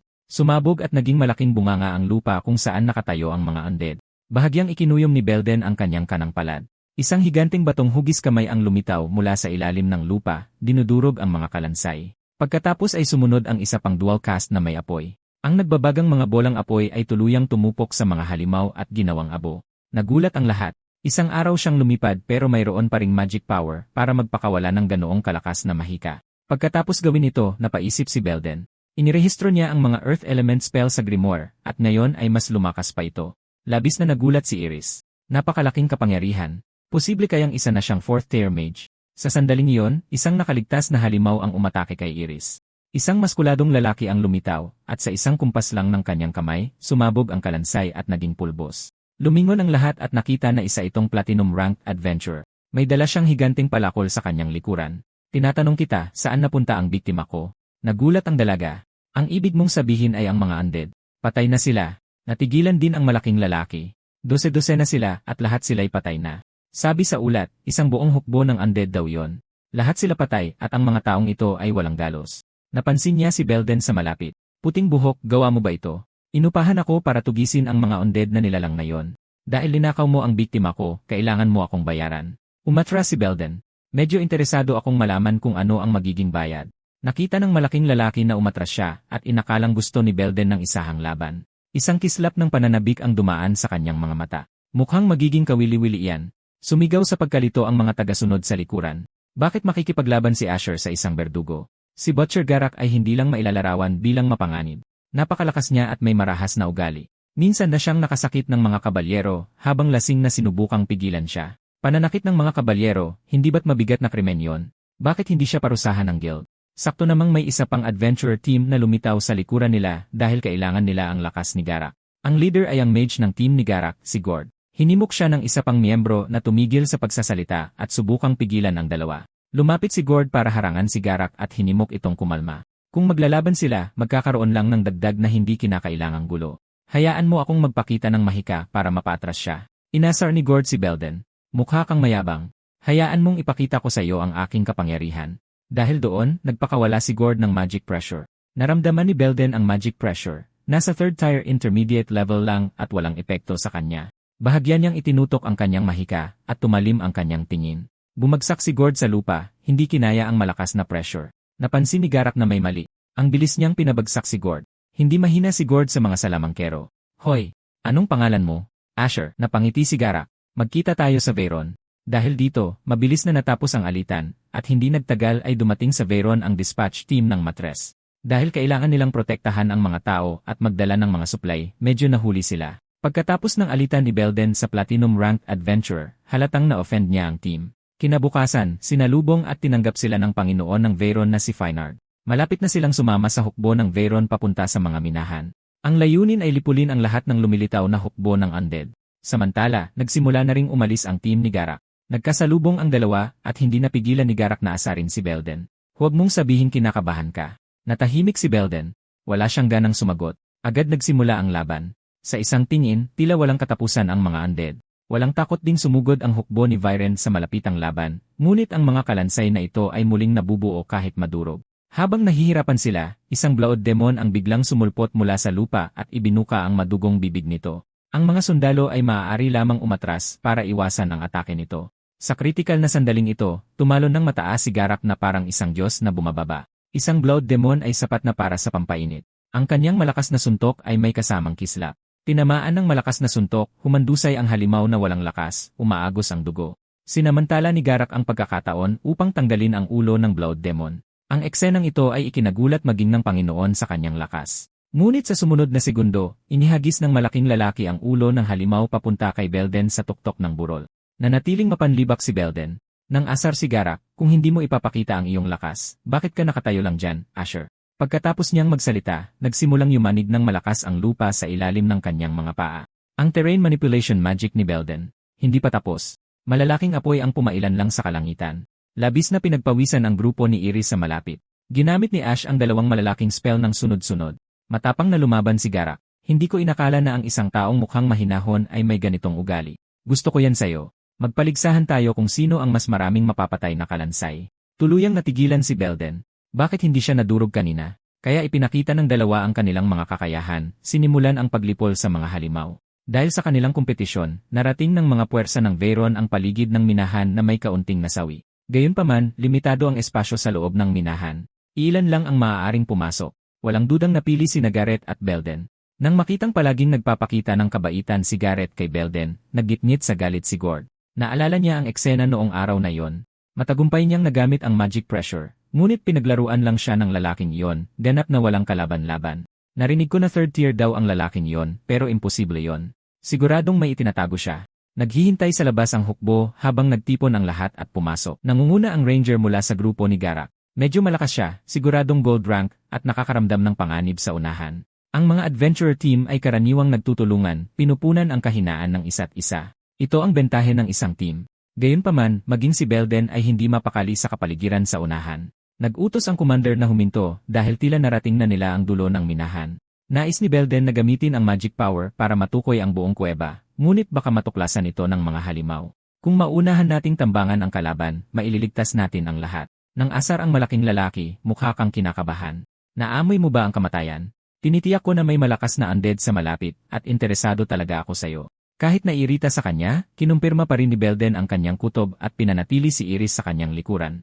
Sakto noon, isang nakakatakot na liwanag ang nagmula sa kaloob-looban ng minahan. Sa harap ng pagkalito ni Belden, nagpaliwanag ang pinuno. Nang tiningnan ang ibang mga tunel, nalaman nilang lahat ng liwanag ay nagmumula sa dulo ng tunel na iyon. Agad na naging alerto si Belden. Maliban sa pasukan, hindi dapat magkaroon ng ibang tunel na may liwanag. Nasa ilalim tayo ng lupa. Paano magkakaroon ng liwanag? Ang sumunod na eksena ay nagdulot ng matinding takot sa lahat. Anong klaseng impyerno ito? Isang lugar na parang libingan na may isang marinal na kalansay na nakaupo sa ibabaw ng libu-libong bungo, at ang sagisag sa dibdib nito ay ang royal metal ng imperyo ng Stras. Kaya mga bagay mula sa imperyo ng Stras ang lumitaw sa mga minahan ng Levant. Napakakakaiba nito. Bakit may mga bagay mula sa ibang bansa rito? Ito ay isang sitwasyon na hindi ko kailanman natuklasan sa aking intelligence gathering. Sabik na sabik si Garak na subukan at agad na gustong labanan ang Skeleton King, ngunit pinigilan siya ni Gord. Ako na ang bahala dito. Huwag kang mag-alala sa isang undead lang. Ako na ang gagawa. Sa ilalim ng kanyang utos, sinimulan ng mga pari ang ritual ng paglilinis. Bahagya ring nakahinga ng maluwag si Belden. Ang purification magic dapat ang pinakamainam na solusyon na may pinakakaunting masasawi. Ngunit tila nagising na ang kabalyerong iyon. Inatake nito si Gord sa napakabilis na paraan. Mabuti na lang nasangga ni Garak ang atake sa tamang oras. Mula sa bilis ng kanyang kilos, malinaw na hindi ito isang ordinaryong Death Knight. Maaari kayang isa itong Death Knight. Nagpaliwanag ang pari na natataranta. Ang tawag dyan ay Wailing Knight. Bagamat hindi mapapantayan ng Wailing Knight ang lakas sa laban ng isang Death Knight, ang katatakutan nito ay nasa ibang aspeto. May kakayahan itong mag-utos sa ibang mga Death Knight sa labanan. Kung gayon, malinaw na ang plano natin, talunin ang Wailing Knight. Kasabay noon, itinaas ni Belden ang kanyang tungkod at pinagana ang terrain manipulation magic. Matapos ang pamilyar na malakas na pagsabog, lumaban ang lahat sa lehiyon ng mga Death Knight. Habang mag-isang hinarap ni Belden ang Wailing Knight, umungol ang Wailing Knight, hinugot ang espada at sumugod kay Belden. Lumayo si Belden. Multiple flame arrows. Ang mga undead ay napakasensitibo at takot sa apoy at banal na mahika. Dagdagan pa niya ang lakas ng apoy, dual casting. Ginawang dagat-dagatan ng apoy ng mga fireball ang minahan. Sumugod pa rin ang Death Knight sa gitna ng apoy. Flame Spear. Inilabas ni Belden ang kanyang pamatay na atake. Ang nag-aalab na daloy ng apoy ay agad na tumagos ng may katumpakan sa dibdib ng Wailing Knight, ngunit mabilis na gumaling ang sugat sa katawan nito at inihagis nito ang espada sa kamay papunta kay Belden. Mabuti na lang, sapat ang lakas ng katawan ni Belden. Hindi ko inaasahan na ayos lang ito matapos matamaan ng ganoon. Bago pa siya makapag-isip pa, sumugod na naman sa kanya ang halimaw. Ginamit niya ang freezing magic. Sa isang iglap, ang Wailing Knight ay naging isang eskulturang yelo. Dahil hindi gumagana ang apoy, gagamitin ko ang purong magic power para durugin ka. Triple Earth Spear. Nang mailabas ang mahika, direktang tinalsik palayo ng mga tulis ng lupa ang nagyelong Wailing Knight. Ngunit tila walang epekto sa Wailing Knight, naglalabas ito ng mas nakakatakot na puwersa. Maging si Belden ay nagulat.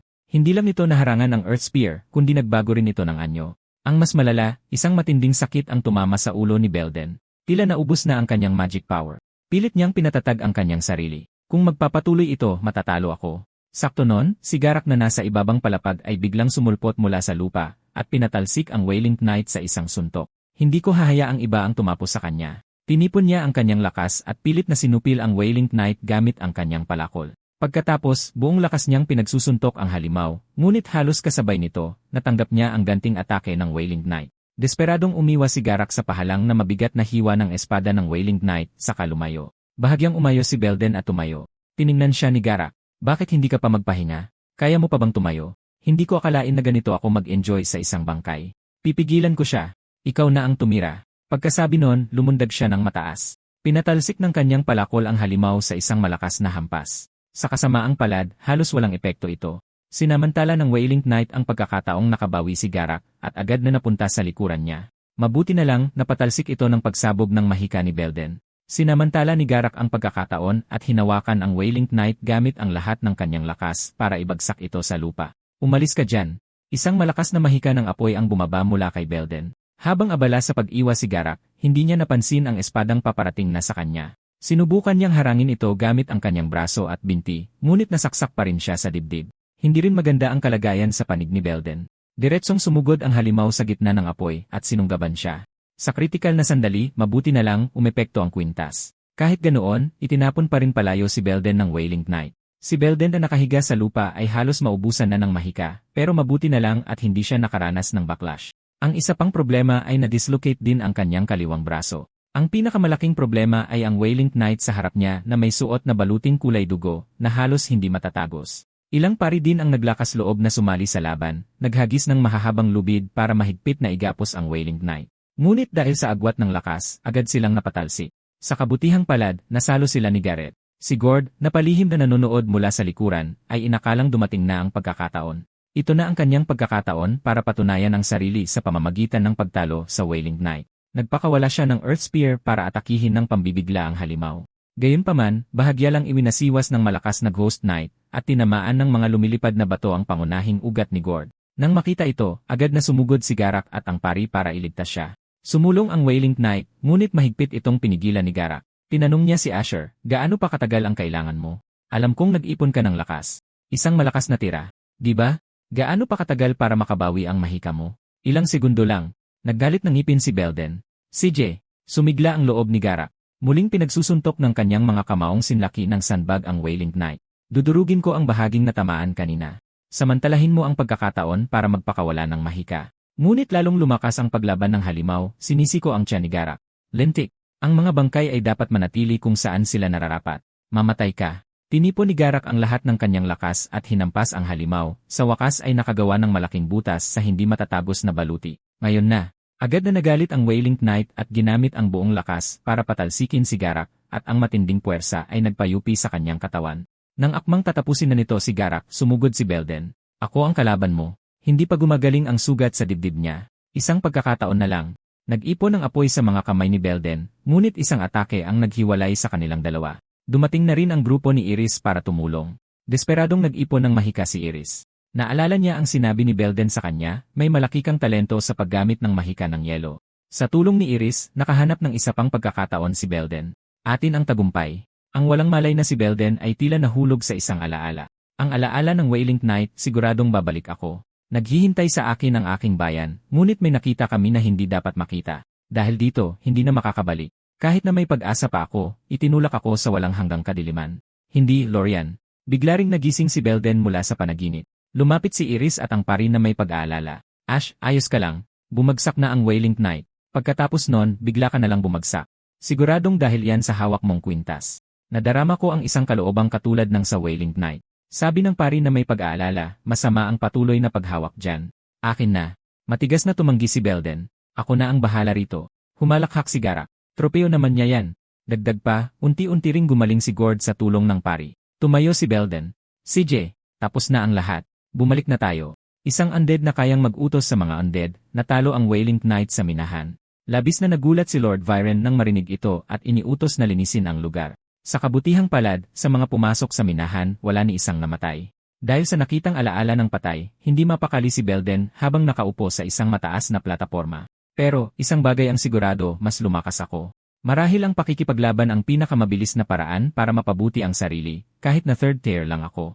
Ngunit sa lakas ng mahikang pinalakas sa pamamagitan ng pagsuway sa kalangitan at ang koneksyong binuo ng Grimoire, kaya kong magpakawala ng fourth tier na malawakang mahika. Kahit na malayo pa rin ako sa layuning iyon, sa pag-isip nito, mahigpit na ikinuyom ni Belden ang kanyang kamao. Hanggat hindi ako sumusuko, tiyak na makakahabol ako. Dahil dito, idineklara ng tapos ang insidente ng undead.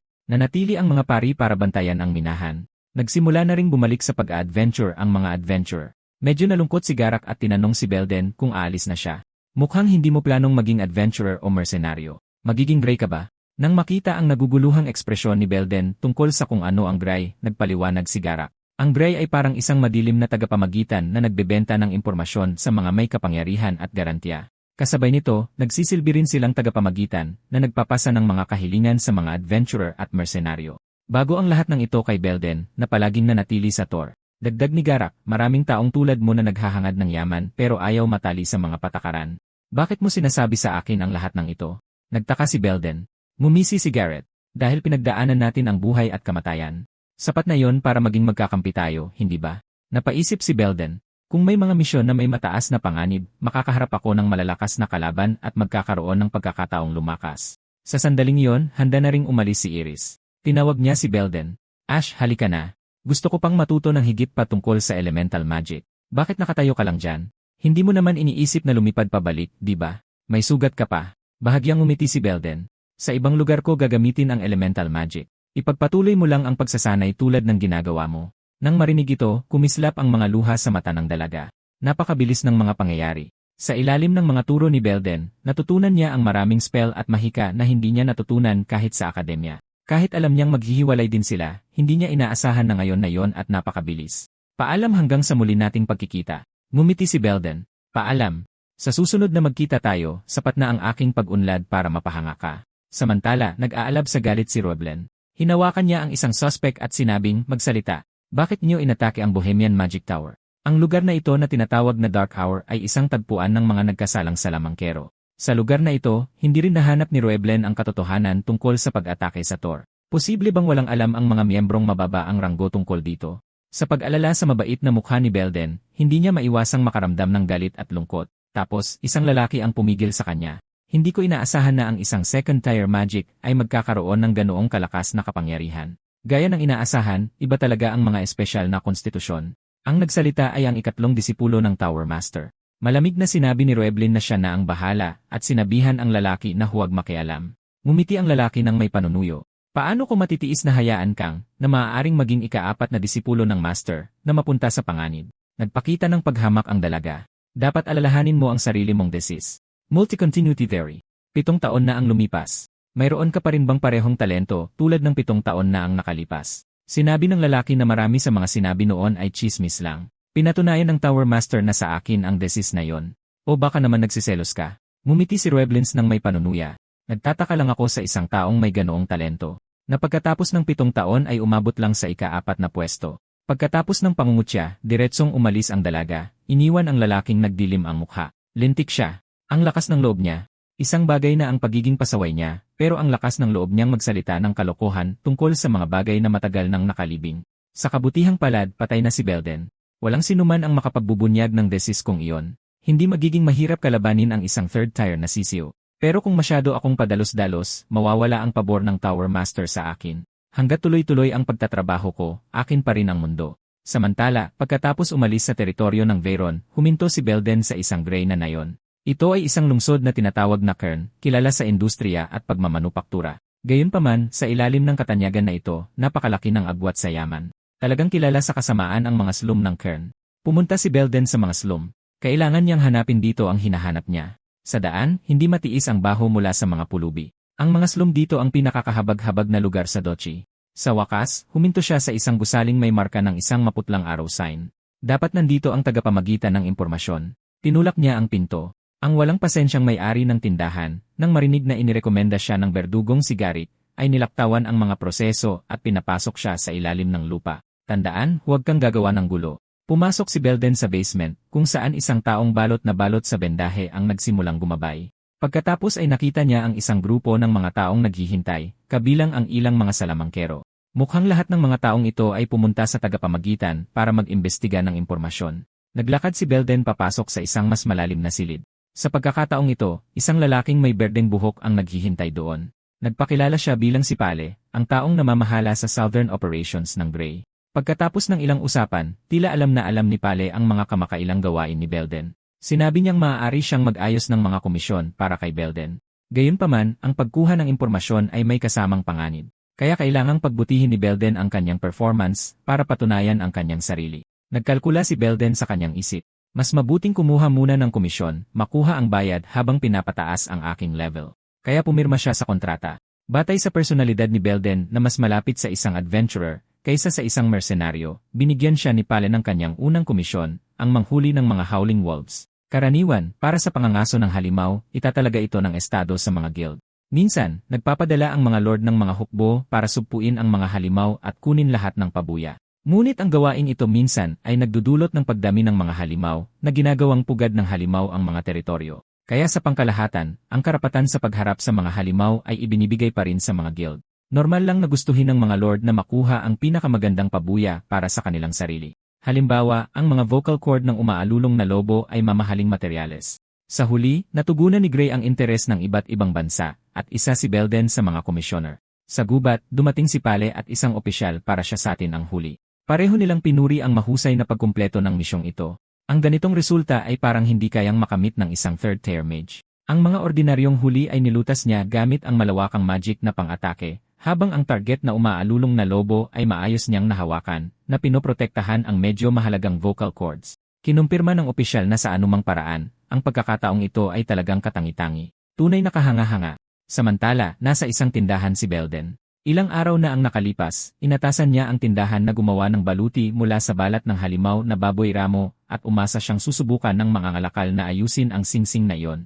Mukhang ito ay isang singsing na may matinding pinsala. Pagkatapos nito, nagpatuloy si Belden sa pananatili sa cairn habang tinatanggap ang mga komisyon ni Pale. Ang pagkumpleto ng trabaho at pagtanggap ng bayad ay naging pang-araw-araw na buhay ni Belden, kabilang ngunit hindi limitado sa pagpatay ng mga halimaw, pagtugis sa mga kriminal, at pagsalakay sa mga iligal na palengke ng alipin. Isang buwan ang lumipas, ang singsing mula sa matres ay sa wakas ay naayos na ng buo, bagamat hindi pa rin alam ang mga epekto nito. Kinuha ni Belden ang singsing pabalik para pag-aralan ito mismo. Sakto noon, isang batang babae ang aksidenteng bumangga sa kanyang binti. Mabilis na inalalaya ni Belden ang bata at prinotektahan ang kanyang ice cream. Ang dumating na lola ay dali-daling humingi ng paumanhin. Kasalanan ito ng apo ko. Bilang pasasalamat sa pagtulong mo sa aking apo, matutulungan kitang hulaan ang iyong kapalaran. Dahil hindi matanggihan ang pangungumbinsi ng matanda at bata, hinayaan ni Belden na subukan niya. Hindi inaasahan, pagkatapos niyang pumili ng mga baraha, pinagpawisan ng husto ang matandang babae. Kinailangan niyang ilihis ang usapan. Basta't mabuhay ka lang ng maayos tulad ngayon. Pinanood ng dalawa si Belden na umalis. Nagtanong ang batang babae nang may pagtataka, Lola, wala ka po bang nahulaan? Ipinaliwanag ng matandang babae na sobrang gulat lang ang naramdaman niya. Sa mga barahang nakuha niya, ang Diyos ng buhay, Diyos ng kamatayan, at Diyos ng kapalaran ay pawang baligtad. Nangangahulugan ito na siya ay nasa isang magulong estado na hiwalay sa kapalaran. Mula sa kaguluhang iyon, hindi ko masilip ang hinaharap. Maaaring siya ay isang taong maglalaho, na walang iwanan, o marahil isang taong mabilis na angat, magmamay-ari ng lahat at mamumuno sa mundo. Isang nilalang na may walang katapusang posibilidad, ipinagdarasal ko lang na ang kanyang potensyal, ay hindi magdulot ng kadiliman sa mundo. Kasabay nito, kumislap ang singsing ni Belden, at isang malaking asul na pattern ang biglang lumitaw sa harap niya. Sa ibang lugar, isang matandang lalaki ang nakakita ng isang napakalaking bituin na lumitaw sa kalangitan at medyo nagtaka. Pagkatapos ng maraming taon ng astrolohiya, hindi pa ako nakakita ng ganitong kakaibang kababalaghan. Isang bagay sa kalangitan na dapat ay bumagsak na ay umiiral pa rin. Bigla, nagsimula siyang umubo ng dugo ng malakas. Ang esmeraldang singsing sa kanyang kamay ay kuminang ng maliwanag. Sinusundan ang gabay ng singsing, naglakbay si Belden mula cairn patungo sa bundok ng Bade. Dito, umuungol ang malamig na hangin, at wala siyang ideya kung ano ang naghihintay sa kanya sa destinasyon ng singsing. Upang maiwasang masundan, itinago niya ito kay Pale at hindi gumamit ng mahika, dumating dito sakay ng karwahe. Sa unahan ay isang nayon sa bundok ng Bade. Bahagyang sinuri ni Belden ang paligid. Dahil ang destinasyon ng singsing ay isang gubat, mas mabuting umarkila ng isang mangangaso para maging pamilyar ako sa lugar. Nang makitang dumaan si Belden, isang babaeng nakatakip ang ulo ang nagpakita ng hindi maipaliwanag ng ngiti. Ano ang nakita ko? Sobrang gwapo. Yung lalaki kanina, type ko talaga.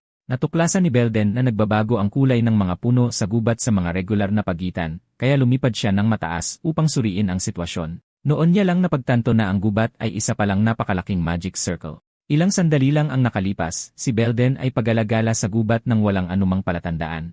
Gaano man karaming magic detection ang ginamit niya, wala siyang mahanap na anumang bakas. Ito na ang kanyang ikatlong araw ng pagsunod sa gabay ng singsing, at kahit ang mga ngaso ay pagod na. Sa pagtuklas sa abnormalidad ng gubat, lubos na nagulat si Belden. Ang napakalakas na pag-aayos ng magic circle na ito ay napakakomplikado. Ang pagbuwag dito ay aabutin ng halos 1 oras. Nagising ang amo ng circle mula sa kanyang panaginip. Nilunok niya ang isang pulang gayuma habang nakakaramdam ng matinding kawalan ng kapangyarihan.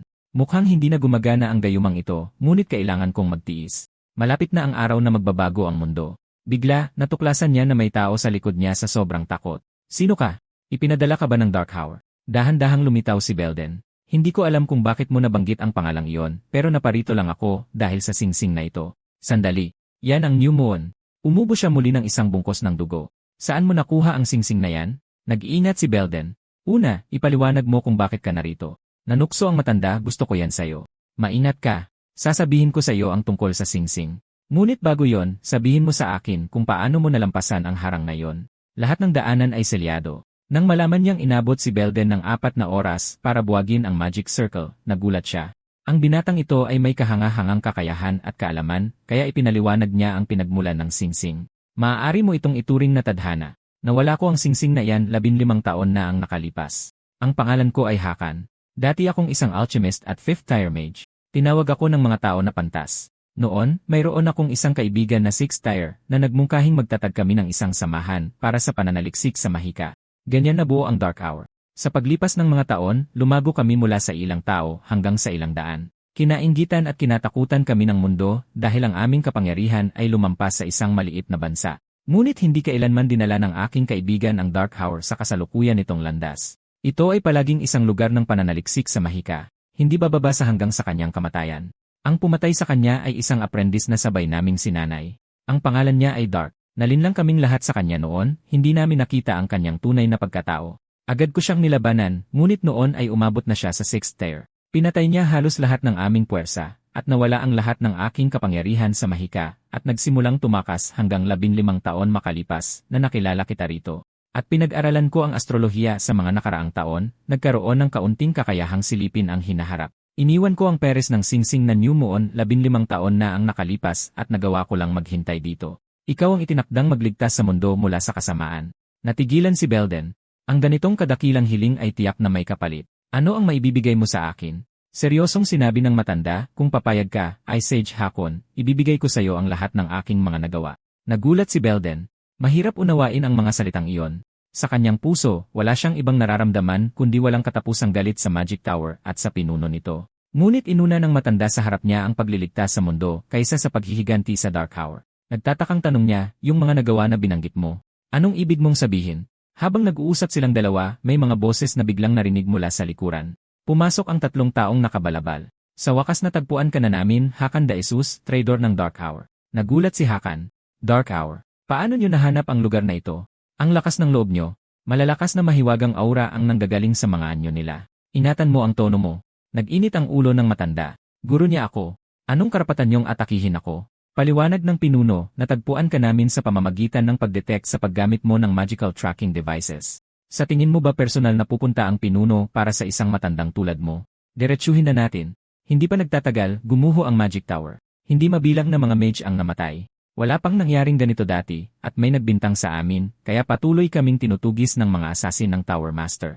Naniniwala si Leader Darth na kahina-hinala ka sa insidenteng ito. Itatanggi mo ba ito? Galit na galit si Hakan. Kung may kapangyarihan akong pabagsakin ang Magic Tower, matagal nang patay si Darth. Hindi na nakatiis pa ang kalapit na si Belden. Apoy, talim ng hangin, yelo, triple magic ang bumuhos, nagtaas ng panangga ang 3 para harangin ito. Lintik, may mga disipulo ba si Hakan? Sa 3, isang babae ang sobrang nasasabik, isang napakagandang koleksyon. Nagpatawag siya ng apoy at sumugod. Sakto ang mukha mo para sa koleksyon ko. Alam ni Belden na ito ay isang 4th tier magic shield. Agad siyang lumitaw sa tabi ni Belden. Habang inoobserbahan muna ng 2 4th tier mages ang sitwasyon, naramdaman nilang si Belden ay isa ring 4th tier intermediate. Nang makitang baliw na sumusugod ang babae sa kanya, itinaas ni Belden ang kanyang kamay na may earth spear. Sa gulat ng lahat, madaling nadaig ng 3rd tier spell ni Belden ang 4th tier magic. Hindi lang walang epekto sa kanya ang kanilang magic pressure, madali ring tumagos ang Earth Spear sa firewall at nagasgasan ang mukha ng babae. Sinamantala ni Belden ang pagkakataon, sinakal siya at saka idiniin sa sahig. Walang pag-aalinlangan, sinaksak ng kanyang baston ang lalamunan ni Feliz. Sa kabutihang palad, nakialam ang kanyang mga kasama. Naggalit ang mga ngipin nang nailigtas na si Feliz. Lintik na bata. Ang lakas ng loob niya. Bago pa siya matapos magsalita, biglang sumulpot ang mga earth spike mula sa ilalim at nagpatalsik sa kanya. Ito ay terrain manipulation magic. Agad na nagkabasag-basag ang sahig ng kwarto. Nagulat ang lahat sa hindi pangkaraniwang spell na ginamit sa laban. Ang natalong si Feliz ay sumisigaw pa rin na patayin si Belden. Naramdaman ni Belden na magiging mahirap na laban ito at sinabihan si Hakan na magtago sa silid. Nanatiling kalmado ang matanda at naglabas ng isang pulang magic circle. Ang pagbagsak nito sa lupa ay lumikha ng isang malaking pagsabog. Sinamantala ni Belden ang pagkakataon para tumakas kasama siya. Dumating silang dalawa sa isang laboratorio sa ilalim ng lupa. Ginabayan siya ni Hakan para buksan ang isang malaking pinto, pagkatapos ay kinuha ang isang gayuma mula sa mesa at ibinigay ito kay Belden. Sa mga magic mentor, si Hakan ay isang grand magic mentor. Nangolekta siya ng mga halamang gamot at dinurog ang mga ito sa ilalim ng liwanag ng bituin. Ang gayuma sa harap mo ay ang kanyang obra maestra na ginawa sa loob ng 5,000 araw. Ang pag-inom nito ay magdaragdag ng mga elemento sa iyong katawan na hindi mo pa nararanasan, isang larangan na hindi pa narating ng sinumang mortal na mage. Wala itong masamang epekto. Kung hindi ito angkop sa iyo, mawawala ang mga epekto nito. Maikli lang ang oras. Hindi ko hihilingin na tuparin mo ang aking nais o hihingi ng simpatya. Kunin mo. Umaasa lang akong makita kung gaano kalayo ang mararating ng aking tadhana. Sinuri ni Belden ang gayuma at naramdaman na tunay itong may mahiwagang kapangyarihan. Sa tingin ko mapagkakatiwalaan ko siya. Binuksan niya ang bote. Kailangan kong itama ang isang punto. Sa mundong ito, walang bagay na tulad ng tadhana. Pagkasabi niyon, buong determinasyon niyang ininom ang gayuma. May nagbago sa mga mata ni Hakan. Bilang isang grand magic mentor na nag-aral ng astrolohiya sa kalahati ng kanyang buhay, napagtanto niya ngayon na walang itinakdang tadhana. Matapos inumin ng binata ang kanyang gayuma, naramdaman niyang nagsisimulang mabaluktot ang matagal ng itinakdang tadhana. Ang binatang mage sa harap ng kanyang mga mata ay ang mismong bituin na naghahari sa kalangitan. Hindi ko akalain na ang taong dumating para itanggi ang tadhana ay magpapakita sa akin sa anyo ng kamatayan. Napakahusay. Ibibigay ko sa iyo ang lahat ng pag-aari ko. Humayo ka, rebeldeng tagasundo. Ipinatong niya ang kanyang kamay sa balikat ni Belden, pinapagana ang memory transfer magic. Isang napakalaking maningning na liwanag ang kumislap. Nagkamalay na rin si Belden. Nawalan lang siya ng focus, hindi sigurado sa nangyari, ngunit isang pambihirang lakas ng mahika ang bumulwak mula sa kanyang kalooban. Napabuntong hininga si Hakan. Tagumpay ito, batang mage. Hindi ko man lang alam ang pangalan mo. Ang pangalan ko ay Asher. Hindi. Ang pangalan ko ay Belden. Nang marinig ito, hindi na makabangon si Hakan. Belden, pakiusap sunugin mo ang aking katawan. Tahimik na nilinis ni Belden ang katawan ng matanda. Ang mga alaala ng kanyang buong buhay ay nasa isip na niya ngayon. Sabi niya para sa kapakanan ng mundo, pakiusap tapusin ang mga kalupitan ng Dark Hour. Siyempre, gagawin ko ito. Inalis ni Belden ang singsing at itinapon ito sa apoy. Salamat. Ngayon, magagamit ko na ito. For Circle Magic Spell, Lindol. Samantala, sinundan ng 3 salamangkero ang lahat ng daan, ngunit walang nakitang bakas ni Hakan. Lintik. Pati ang magic detection ay nabigo. Maaaring patay na si Hakan. Siguradong naghanda ng mga bitag ang kakatwang matandang iyon. Kapag nahanap ko siya, pagpipira-pirasuhin ko siya habang sila'y nagtatalo. Bigla silang nakaramdam ng malakas na puwersa ng mahika na nagmumula sa lupa. Lahat ay maingat na lumipad pataas para iwasan ito. Sa sumunod na segundo, sumabog ang lupa sa mga piraso kasabay ng isang malakas na tunog. Shit! Lindol ba ito? Muntik na tayong mamatay. Ngunit napagtanto ng nangungunang lalaki na ito ay 4th tier magic. Pagkatapos, isang malakas na alon ng liwanag ang bumaba mula sa langit. Bago pa makalingon ang lalaki, tinamaan na siya ng tungkod. Iyon ang taong nakatayo sa tabi ni Hakan. Tiningnan ni Belden ang kanyang kamay, na manghana ang lightning magic ay lalo pang lumawak. Ang aking kapangyarihan sa mahika ay kasing lawak na ng karagatan. Salamat kay Hakan, naabot ko na ang 4th tier intermediate. Nang may pasasalamat sa puso, lubusan kong buburahin ang organisasyong tinatawag na Dark Hour. Naramdaman ng lalaking nakakapana ang mahika ni Belden ay sobrang lakas at hindi siya naglakas loob na maging pabaya. Ngunit kahit handa, tinamaan pa rin siya ng kidlat sa sumunod na segundo. Sumugod ang nababaliw na babae kay Belden na may apoy, susunugin kita hanggang maging abo. Nanatiling kalmado si Belden, naglabas din ng apoy para harangan. Nang asar ang babae, naglakas loob kang gumamit ng apoy sa harap ko. Hayaan mong ipakita ko sa iyo ang agwat sa pagitan ng 4th at 3rd tier. Ngunit agad siyang natulala, dahil ang apoy ng mahika ni Belden ay higit na lumampas sa kanya. Agad siyang nilamon ng nag-aalab na agos ng apoy. Kaswal na sinabi ni Belden, tapos na ang isa. Nang makitang nasunog ang kanyang kasama hanggang maging abo, agad na nagalit ang mahabang buhok na lalaki. Papatayin kita. Ginamit niya ang buong lakas ng telepathic control magic kay Belden. Tumingin si Belden nang may paghamak habang gumagamit ng mahika na may parehong katangian. Nang makitang lahat ng atake ay naharangan, nagulat siya na napakalakas din ng mental control ng lalaking ito. Huli na para makatakas, agad siyang nadurog ng magic pressure.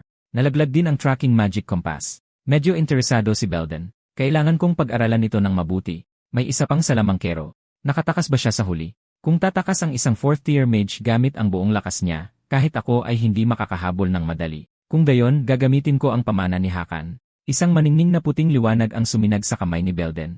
Samantala, ang lalaki ay tumatakas ng tuliro, nakatawid na ng ilang bundok. Hindi ko siya kaya mag-isa. Kailangang tumawag ng tulong. Ang lalaking ito ay magiging malaking banta sa dark hours balang araw. Ngunit nakaramdam siya ng malakas na enerhiya na nakalock sa kanya. Magic detection ba yon? Nakatakbo na ako ng ganito kalayo, pero sa distansyang ito ay natutukoy pa rin ako. Bahagyang itinaas ni Belden ang kanyang kamay at nagpakawala ng kapangyarihan sa mahika. Isang bituin na kasing liwanag ng araw ang lumitaw sa itaas ng ulo ng lalaki. Dumating na ba ang bukang liwayway? Impossible. Dapat ay hindi bababa sa 2 oras pa bago mag-umaga. Hindi ito isang natural na kalamidad.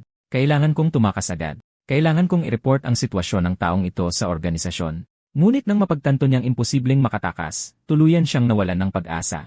Teka, talaga bang may ganitong mahika? Hindi ko pa ito narinig. Nagsisinungaling ka. Impossible. Isa lang siyang 4th tier mage. Sa isang iglap, nilamon siya ng napakalaking liwanag sa bundok ng niebe na kasing liwanag ng araw. Napakalakas ng kapangyarihan na kahit ang hanay ng mga bundok ay nabiyak. Pagkatapos mag-cast, kahit si Belden ay nahilo. Naubos ng mahikang ito ang kalahati ng aking magic power. Tiyak na hindi ito ordinaryong trick. Iyon ang meteor, isa sa 5 bituin ni Hakan. Napakalakas ng kapangyarihan, ngunit hindi makayanan ang konsumo. Kailangan ko itong pagbutihin. Sa headquarters ng Dark Hour, tinanong ng pinuno ang kanyang mga tauhan. Sinasabi mong lahat ng humahabol kay Hakan ay nawala. Sinabi ng mga tauhan na maaaring napatay ang mga taong iyon. Nakakita ako ng isang residente. Lumingon si Dart na may hangaring pumatay, pagkatapos ay sinimulang gamitin ang memory transfer para ma-access ang mga alaala ng taga-nayon. Ang taga-nayon na bumangon sa gabi para tingnan ang kanyang mga bukirin ay nakita ang abnormal na pagliwanag ng kalangitan. Agad na napagtanto ni Dart na iyon ay mga bakas ng mahika, sapat na malakas para mabasag ang mga bundok at sunugin ang mga kabubatan, isang napakalakas na fire magic. Sa ganitong kalakas na mahika, gaano man karami ang dumating, malilipol sila. Ngunit paano ito nagawa ng walang kapangyarihang matandang iyon? Maaari kayang nakilala niya ang santo ng ruwas? Kung si Hakan iyon, nasa magic mentor level na siya. Hindi ito imposible, ngunit dapat ay patay na siya. Hindi na kailangang mag-aksaya ng resources sa mga patay. Ang pagkawala ng 3 iyon ay hindi makakaapekto sa pag-unlad ng Dark Hours. Namatay sila ng may kabuluhan. Sa sandaling iyon, may ibang mga tauhan na dumating para mag-ulat ng impormasyon. Ang kalapit na sangay ng imperyo ay halos maubos ng Bohemian Extermination Force. Nag-alab sa galit si Dart. Umalis ka. Iurong ang mga nasa unahan. Dahil sa kahihiyan sa isang bagay na hindi dapat nangyari, nabaliw na ang matandang Tower Master na iyon. Dahil umabot na sa ganito, papatayin ko kayong lahat. Makalipas ang ilang linggo, nag-enjoy si Belden sa kanyang afternoon tea. Ito ang resort city ng Brian. Hindi pa katagalan, nagkaroon ng gulo ang Dark Hour sa tirahan ni Hakan. Kaya dito nagtago si Belden. Isa na siyang 4th tier mage ngayon. Karaniwan, ang 1st at 2nd tier ang bumubuo ng pundasyon. Ang 3rd tier ay puro mahika at spells. Ang 4th tier ay nangangahulugang malawakang mahika. Naabot ko ang 4th tier sa napakaikling panahon. Ang potion at spells ni Hakan ang dapat pasalamatan. Kahit ang isang tulad ko na nag-aral ng di mabilang na teorya at formula sa Magic Tower ay nagulat sa kanilang mystical na kapangyarihan. Paano makakalikha ng mahika na walang elemental attributes? Marahil ang mga magic mentor lang na lumalampas sa mga batas ng mahika ang makakalikha ng mga himala. Gaano man karaming spells at mahika ang aking mamaster, isa pa rin itong himala. Marami pa namang oras. Ang kailangan kong gawin ay dahan-dahang pagbutihin ang mahika ni Hakan. Nag-inscribe siya ng 5 bituin sa pattern na yon. Sa ngayon, isa lang ang kaya kong gamitin. Napakalakas ng kapangyarihan, pero hindi ito praktikal sa labanan. Kung sana lang mahahati ko ito sa maliliit na bulalakaw. Habang iniisip ang lahat ng maliliit na bagay na ito, sinimulan niyang ayusin ang kanyang mga iniisip. Kung iisipin, dapat din akong magtayo ng sarili kong organisasyon. Magsimula doon. Pero aling lugar ang mas maganda? Sakto namang nakita niya ang isang casino merchant guild. Sa kanyang alaala, sinabi sa kanya nung gabi mula kay Pia na banggitin lang ang kanyang pangalan. Sa isang iglap, abot tenga ang ngiti ng boss ng Merchant Association. Kaya pala kayo ang benefactor ng aming pamilya, Ginoo. Buong sigla niyang ipinakilala si Belden sa mga produkto ng kanyang asosasyon. Dumiretso na sa punto si Belden, tinanong kung saan makakabili ng mga magical products. Medyo nagtaka ang may-ari ng tindahan, pero nang marinig na gusto niya ng custom na magical products, sinimulan na niya ang pagpapakilala. May kilala akong magaling na craftsman, pero malamang ay apprentice siya ng isang retiradong katulong mula sa isang maliit na nayon. Lasinggero siya at sugarol. Narinig ko na hinahanap siya ng mga pinagkakautangan niya. Sakto namang napalibutan ang craftsman ng mga pinagkakautangan niya. Ano? Walang ni isang kusing. Bubugbugin kita hanggang mamatay. Kung hindi mo inubos lahat sa kasino, hindi ka sana may utang ngayon. Noong malapit na siyang bugbugin, lumitaw si Belden. 8 milyon currency ang ibig mong sabihin. Ako ang magbabayad. Ngumisi nang may pang-insulto ang pinuno ng mga kreditor. Gago, pinagloloko mo ba kami? Hawakan niyo yan. Turuan ng leksyon. Sandali. Isang kreditor na may matalas na mata ang humakbang pasulong. Hindi niyo ba nakikita kung ano ang pagkatao ng batang ito? Noong bata pa ako at Crime City pa ang Brian, isang payat na mage ang lumitaw. Pero ang kapayatang iyon ay isang ilusyon lang. Lahat ng lumaban sa kanya ay nalipol. Hindi ko na nga maalala kung paano ako nakaligtas noong araw na yon. Tapos umungol siya, ipapakita ko sa inyo ang gusto kong gawin. Bigla siyang lumuhod sa lupa at humingi ng tawad. Pasensya na, hindi namin alam na isa kang mage. Bayad na ang utang ng lasinggero. Wala na siyang utang. Pagkaalis nila, tinanong ng craftsman si Belden kung sino siya. Sinabi ni Belden ang kanyang pakay at kung sino ang nagrekomenda sa kanya. Gusto niyang magpagawa ng isang magical item, tapos iniabot ang kanyang kamay para tulungan siyang tumayo. Pwede ba to? Siyempre. Agad na pumayag ang craftsman at pwedeng ibawas ang 8 milyon mula sa bayad.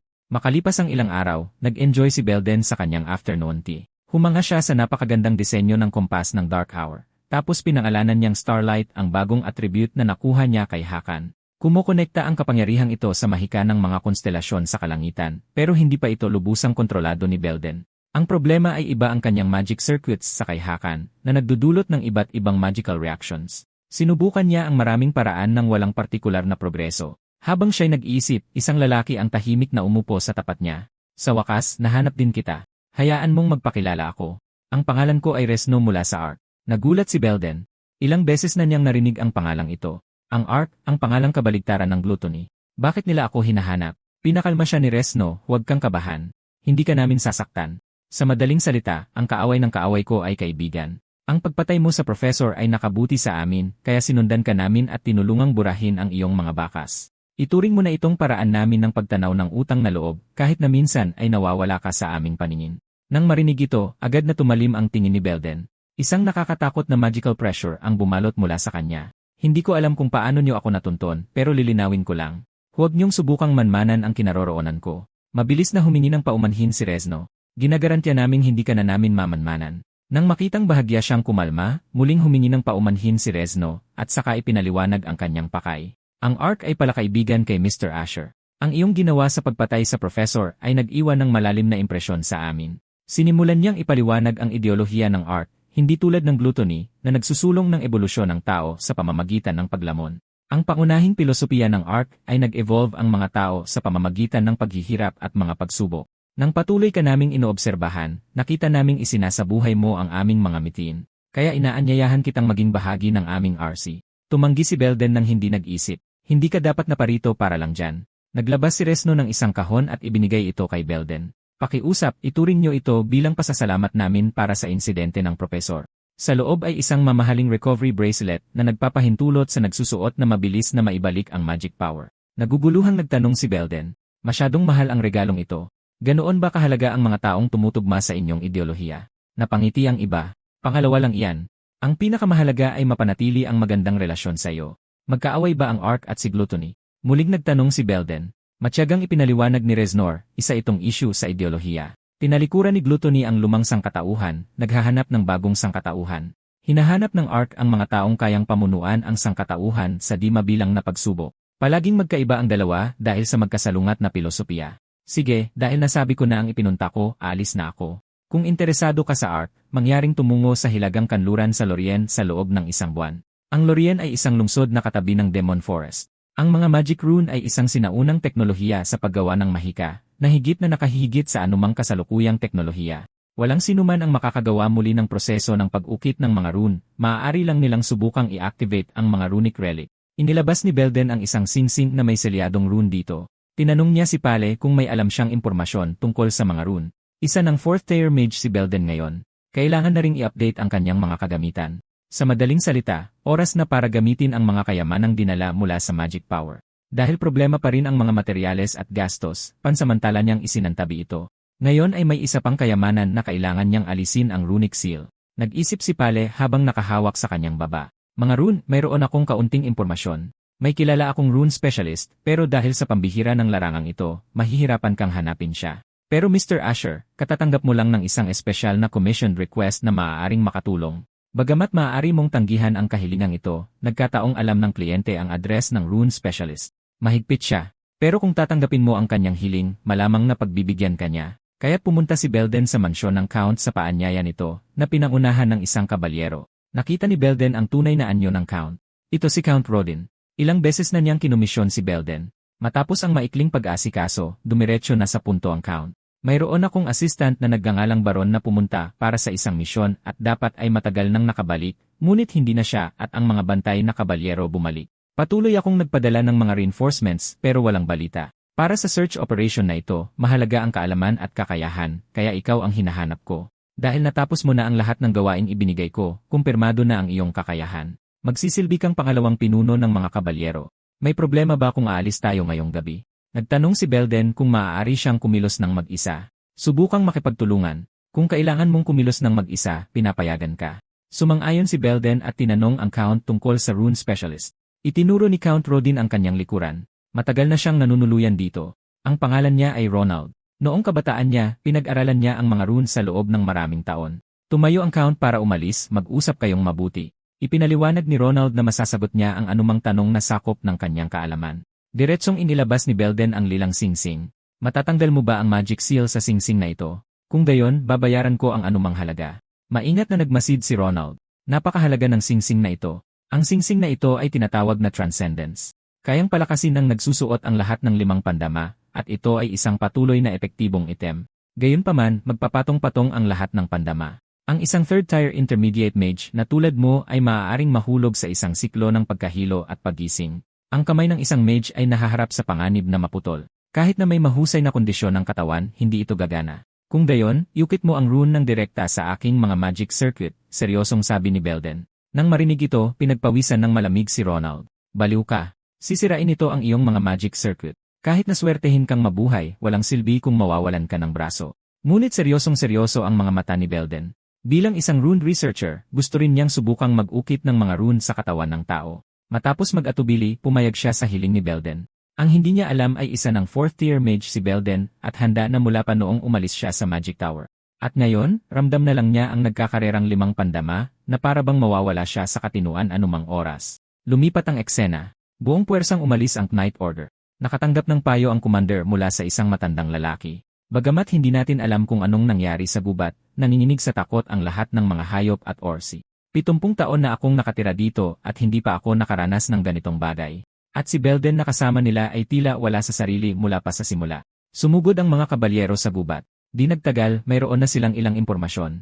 Natagpuan nila ang karwahe ni Count Visconti. Hati ito sa gitna, ngunit walang bakas na nagsasabi kung anong uri ng atake ang tinamo nito. Sa sandaling iyon, tiningnan ng commander ang wala sa sariling si Belden. Ikaw na, mage. Ang kanyang kalagayan ay umani ng pang-insulto mula sa isa pang mage. Hindi ka naging alerto mula pa sa simula. Matagal bago bumalik sa normal si Belden. Naging normal ang kanyang nag-aalburutong 5 pandama. Inactivate niya ang magic power, ang magic detection. Isa itong spell na sobrang lakas kumonsumo ng enerhiya, na lalong ikinabahala ng green-haired mage. Ngunit habang kumakalat ang magic power sa labas ng lugar, may natuklasan ding mga baka si Belden. Dito, pakisundan niyo ako. Lahat ay sumugod palabas kasunod ni Belden. Nagulat ang Knight Commander sa bilis niya. Ang bilis ng kanyang paglipad ay higit sa sinumang mage sa Knight Order. Sa pagtatanong ni Greenhair, ipinaliwanag ni Belden na nakadetect siya ng isang malakas na presensya ng mahika. Malamang na ang bagay na yon sa gubat ang sumira sa karwahe ng Count. Sa sandaling iyon, nakaharap ng mga kabalyero ang isang grupo ng mga nagwawalang trend. Matapos silang asikasuhin, medyo nagtaka si Belden. Hindi ba't karaniwang lumalabas lang ang mga trend sa mga mamasamasa at madidilim na lugar? Malamang na naanod lang sila mula sa malapit, sabi ng commander. May isang lugar sa malapit na tinatawag na Demon Forest na nakalista na bilang Forbidden Territory, sikat sa pagkakaroon ng maraming trance. Naisip ni Belden ang Demon Forest na binanggit ni Resno, iyon din sigurong lugar iyon. Nagpaalala ang lalaking may berdeng buhok, imposibleng natalo ang Count ng mga trance. Tama, muling naramdaman ni Belden ang nananatiling kapangyarihan ng mahika. Itinaas niya ang kanyang tungkod at sumigaw, lumabas ka. Si Brennan, isa sa mga nawawalang kabalyero, ay lumitaw mula sa likod ng mga puno. Brennan, sabihin mo sa akin kung anong nangyari. Naglakad pasulong ang commander na nag-uutos. Mali ang kalagayan niya. Matatalas ang mga mata ni Belden. Sa halip na isang kabalyero, mas mukha siyang undead. Ano? Undead? Halos hindi nakakilos ang commander bago siya sinunggaban ng isa. Umiwas ang commander ng mga kabalyero at sinuntok siya, pero may pulso siya. Sinapian ba siya o isinumpa? Sa isang iglap, napasuko niya si Brennan, inutusan ang mga tauhan na magdala ng lubid. Ngunit pagkatapos, mula sa kabilang panig ng gubat ay dumating ang mga mage na sirarin ang ulo at mga tropa ng halimaw na mababangis na umaatake sa direksyong ito. Lahat ay nasa parehong kalagayan ni Brennan. Kung lahat ng nawawalang tao ay ganito, agad siyang nag-utos na umatras mula sa mga halimaw, iwasan ang labanan. Nagsimulang lumusot ang order ng mga kabalyero sa gitna ng tuloy-tuloy na bakbakan. Nakita ng kabalyero ang isang maliit na bahay sa di kalayuan at sumugod patungo roon, ngunit hinarangan ng isang troll ang daan. Taglay nito ang napakalaking lakas, agad na pinatalsik ang ilang sundalo. Naggalit ang mga ngipin ng commander sa galit. Mukhang hindi tayo makakatakas ng walang dalos, ngunit sa sumunod na segundo, sumabog ang halimaw dahil sa isang malaking bato. Nahadlangan din ng Earth Spear ang mage na nananambang. Umalis na kayo, malamig na sabi ni Belden. Naglagay siya ng isang malaking magic circle sa itaas ng bahay. Isa itong protective artifact na may mga spell, pero sa kasamaang palad, hindi sila kayang pigilan ng antas na ito. Kaya sinimulan niyang baguhin ang gumaganang magic circle, pinapasimple ang mga spell at binabago ang mga filling formula. Karaniwang imposibleng makumpleto, ngunit ang kanyang 5 pandama ay naging pambihirang malakas. Para kay Belden, sisiw lang ito. Dahil dito, natulala ang lalaking may berdeng buhok. Dahil sa nakakagulat na eksenang ito at sa bilis niya sa pagcast kanina, napagtanto ng lalaking may berdeng buhok na higit pa siya sa isang third-tier mage, at itinatago ng taong ito ang kanyang tunay na lakas. Samantala, natuklasan ng mga sundalo sa bahay ang isa pang maling sitwasyon. Nakakita sila ng mga bakas ni Baron sa bahay. Napagtanto ni Belden na naglagay sila ng mga magical concealment circle. Kaya pala nawalan sila ng komunikasyon. Pagkatapos ay sinimulang ipaliwanag ni Baron ang nangyari noong araw na yon. Isinagawa ko ang mga utos ng Count at tinapos ang misyon. Pabalik na kami nang makarinig kami ng sigaw sa di kalayuan. Dahil sa aming tungkulin na protektahan ang mga residente, pumasok kami sa gubat. Doon namin nakita ang isang kakaibang lilang puno. Sa malapitan, naglalabas ito ng nakakakilabot na aura. Kauutos ko lang na siya sa atin ang paligid ng may isang kakaibang tao na tahimik na lumitaw sa likuran ko. Pagkatapos ay tinambangan kami ng mage na yon, kasama ang mga Triant, Orsi at ilang tao. Pero hindi nila kami pinatay. Sa halip, kinalagkad nila ako sa tabi ng punong iyon. Ginamit ng puno ang mga ugat nito para sipsipin ang aming life force. Salamat sa sakripisyo ni Brennan at ng iba pa, kaming dalawa lang ang nakaligtas. Ang mga taong iyon ay naging mga puppet lahat ng higanteng puno. Patay na sila. Malakas na hinampas ng commander ang sahig. Para parangalan ang aming mga yumaong kasama, kailangan nating sirain ang punong iyon. Ang pamilya Rodin ay sikat sa kanilang malakas na swordsmanship, at ang kanyang Knight Order ay napakatindi rin. Para ipaghiganti ang mga yumaong kasama, mas handa pa silang isakripisyo ang kanilang buhay, at kinausap na ng commander si Belden para hanapin ang lokasyon ng puno. Inactivate ni Belden ang malakas na magic detection. Ito ang unang beses na ginamit ko ang buong lakas para sa ultra-long range na pagsubaybay. Nahilo ako sa pagkonsumo ng mahika. Dahil sa matalas niyang pandama, agad niyang natukoy ang posisyon ng puno. Agad siyang lumipad at nakita ang isang malaking tumpok ng mga halimaw, ngunit hindi niya pinakawalan ang signal flare tulad ng napag-usapan. Mas mabilis ko itong matatapos mag-isa. Isang chain lightning attack ang tumama sa mga halimaw. Matapos ang alikabok ng pagsabog, tanging mga ugat ng puno ang patuloy na sumusugod sa kanya. Madaling umiwas si Belden. Bukod sa pagkontrol ng mga puppet, wala itong pinagkaiba sa mga trance. Dahil puno ito, halata ang kahinaan. Bumuhos ang 3 ibayong apoy. Samantala, habang malapit nang ibigay ng Magic Archer ang huling suntok sa commander, lahat ng kalaban ay naging abo at nawala. Sa sandaling iyon, nakita ng kapitan ang signal flare sa di kalayuan. Mukhang nagtagumpay si Asher. Ang malaking puno ay nasunog at naging uling. Natapos ito ng mas mabilis kaysa sa inaakala ni Belden, ngunit isang masa ng enerhiya ang biglang lumitaw sa harap ng kanyang mga mata. Bago pa man maintindihan ni Belden kung ano yon, tumakas ang masa ng enerhiya sa di kalayuan. Isa ba yung kakaibang nilalang na sumasapi sa Triant? Ito ang takot na naramdaman ko noong tinitingnan ko ang Triant na yon. Ngayon, mas malakas pa ang takot na yon. Kaya ito pala ang Demon Forest.